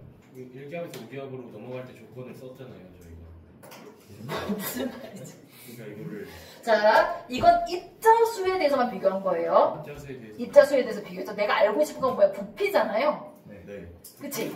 자, 내가 지금 요거는 어떤 조건에서 자, 아보가드로 자, 기체 법칙 설명 살짝 할게요. 기체 법칙을 잘 모르시나 봐요. 자, 기체 법칙은 보일, 샤를, 아보가드로 법칙이 있는데 자, 보일의 법칙 요것만 썼지만 조건이 있어요. 자, 뭐가 일정해야 돼요? 온도와 입자수가 일정할 때 압력과 부피는 반비례형이에요. 그쵸? 자, 샤르르 법칙 뭐가 일정할 때? 압력과 입자수가 일정할 때 자, 절대 온도와 부피는 비례관계죠. 자, 아보가드로 법칙 뭐가 일정할 때? 압력과 절대 온도. 자, 아니, 압력과 절대 온도 맞아요. 온도예요, 온도. 어차피 온도 같으면 절대 온도도 같은 거니까. 자, 요게 일정할 때요. 자, 지금 이 법칙은 아보가드로 법칙 아니에요. 기체 용해도는 아보가드로 법칙 아니에요. 근데 기체 부피 물어봤으니까 입자수와 부피는 무슨 관계다? 아보가드로 법칙에 의해서 5배인데 어떨 때? 압력이 같을 때잖아. 그러니까 1기압일 때 자, N개가 31mm라면 1기압일 때 5에는 31 곱하기 5가 되는 거죠. 그치? 여기 압력에 대한 효과는 고려하지 않고 입자수에 대한 효과만 고려한 거예요. 여기는 입자수에 대한 효과만 고려한 거예요. 맞아요? 네. 기체에 부피에 영향을 주는 요인은 압력도 있고 온도도 있고 입자수도 있는데 기체 용해도가 입자수에 대한 효과죠. 질량이 5배, 입자수가 5배. 입자수만 고려했을 때 5배로 예상이 되는데 실제로 보다 압력이 1기압이 아니라 5기압인 거잖아. 압력 효과를 대입했더니 5분의 1을 곱해야 되니까 결과적으로 똑같더라. 되게 신기하다. 됐어요? 그치? 그러니까 기체 요거는 뭐야? 기체 용해도는 표를 보고 해석한 거야. 외우는 거 아니야? 원래는 이게 헨리 법칙이라고 이름이 있긴 있는데요. 헨리 법칙을 쓰는 거 점수에 전혀 도움이 안 돼요. 왜? 중학교 때 배운 내용이 아니야. 내용이 중요하고 해석이 중요하고 대신에 뭐예요? 요거는 우리 풍선을 불면 어때요? 풍선이 커지죠? 그게 이 법칙이에요. 그렇죠? 불 안에 들어가니까. 그렇죠. 입자수가 많아져 충돌수가 많아져서 어떻게 된다? 풍선이 부풀어진다. 어떨 때까지? 바깥의 대기압과 내부 기체 압력이 같아질 때까지 부푸는 거예요. 됐어요? 네. 그런 얘기 하는 거예요. 자, 그래서 31mm. 어머. 자, 4번 볼게요. 4번. 4번의 1번 답은 자, 순금이 뭐예요? 가다. 자, 밀도가 얼마 나와요? 20. 자, 순금이 아닌 합금은 나라예요. 밀도가 얼마 나와요? 16 나와요. 자, 2번은 어떻게 오지? 2번. 얘가 이제 산수를 살짝 해야 되는데요. 자, 누굴 이용하고 밀도를 이용할 거죠. 이제 특성이니까. 자, 내가 우리 그 왕관에서 금이 차지하는 질량 구할 때 뭘 이용해요? 부피를 구해요. 이게 왕관의 부피와 순금의 부피를 비교하잖아요. 그럼 어느 정도 금이 섞여 있는지 알 수 있죠. 이것도 부피를 비교할 거예요. 자, 지금 밀도비가 5대4. 그럼 부피비는? 같은 질량일 때 부피비는 4대5가 돼요. 요걸 이용할 거예요. 자, 순금일 때, 자, 내가 m g의 순금의 부피는 얼마일까요? 자, 질량을 뭐로 나누면 돼요? 밀도로 나누면 돼요. 끝이야. 그쵸? 그리고 자, m g의 A, K. 그러니까 18K, 14K, 24K 할 때 그 K예요. 자, 그러니까 AK가 뭐냐면 24K가 뭐다? 100%라는 뜻이고요. 24g 중 금이 몇 g이다? 24g일 때 이게 100%. 자, 18K는 24g 중 금이 얼마다? 18g이다. 이게 18K라는 뜻이에요. 돼요? 네. 그래서 자, mg의 AK의 합금이 있어. 근데 그 합금은 자, 금과 구리의 합금이라고 돼 있어. 근데 밀도가 10이잖아. 구리 치곤 너무 커요. 은 같긴 한데 어쨌든 문제는 구리라고 제가 구리라고 풀 거예요. 자, 금은 몇 g일까? 밀도가 10이요? 자, 비율이 얼마예요? 24분의 A가 비율이죠. 네. 그죠? 거기다 얼마 곱하면? M을 곱하면 그게 뭐가 된다? 그게 합금 중 금의 질량이 돼요. 근데 내가 알고 싶은 건 부피잖아. 네. 그죠? 그럼 얼마로 나눠야 돼? 20으로 나눠야 돼. 그죠? 자, 그 다음에 구리. 이건 금이 차지하는 부피. 합금 중에서 구리가 차지하는 부피는 24분의 m-a에다가 m을 곱해야 되죠. 이게 구리가 차지하는 질량을 얼마? 10으로 나누죠. 구리가 밀도가 11이래. 14 아니야? 왜요? N-A는 왜?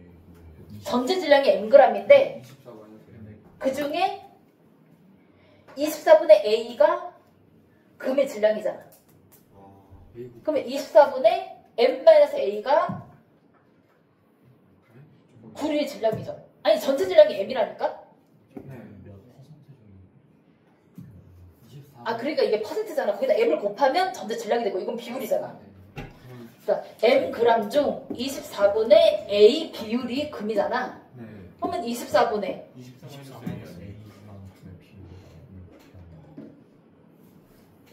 아, 24다. 여기 m을 넣으면 안 되는구나. 어머, 죄송해요. 산수를 잘못했네. 그렇지, 맞아. 자, 그 다음에 얘를 비율을 넣어주면 되는데 어차피 m은 어때요? 다 똑같이 지워지죠. 구리는 밀도가 10이라고 써있던데 구리인데 20으로 나누면 안 되잖아. 네. 이렇게 맞죠?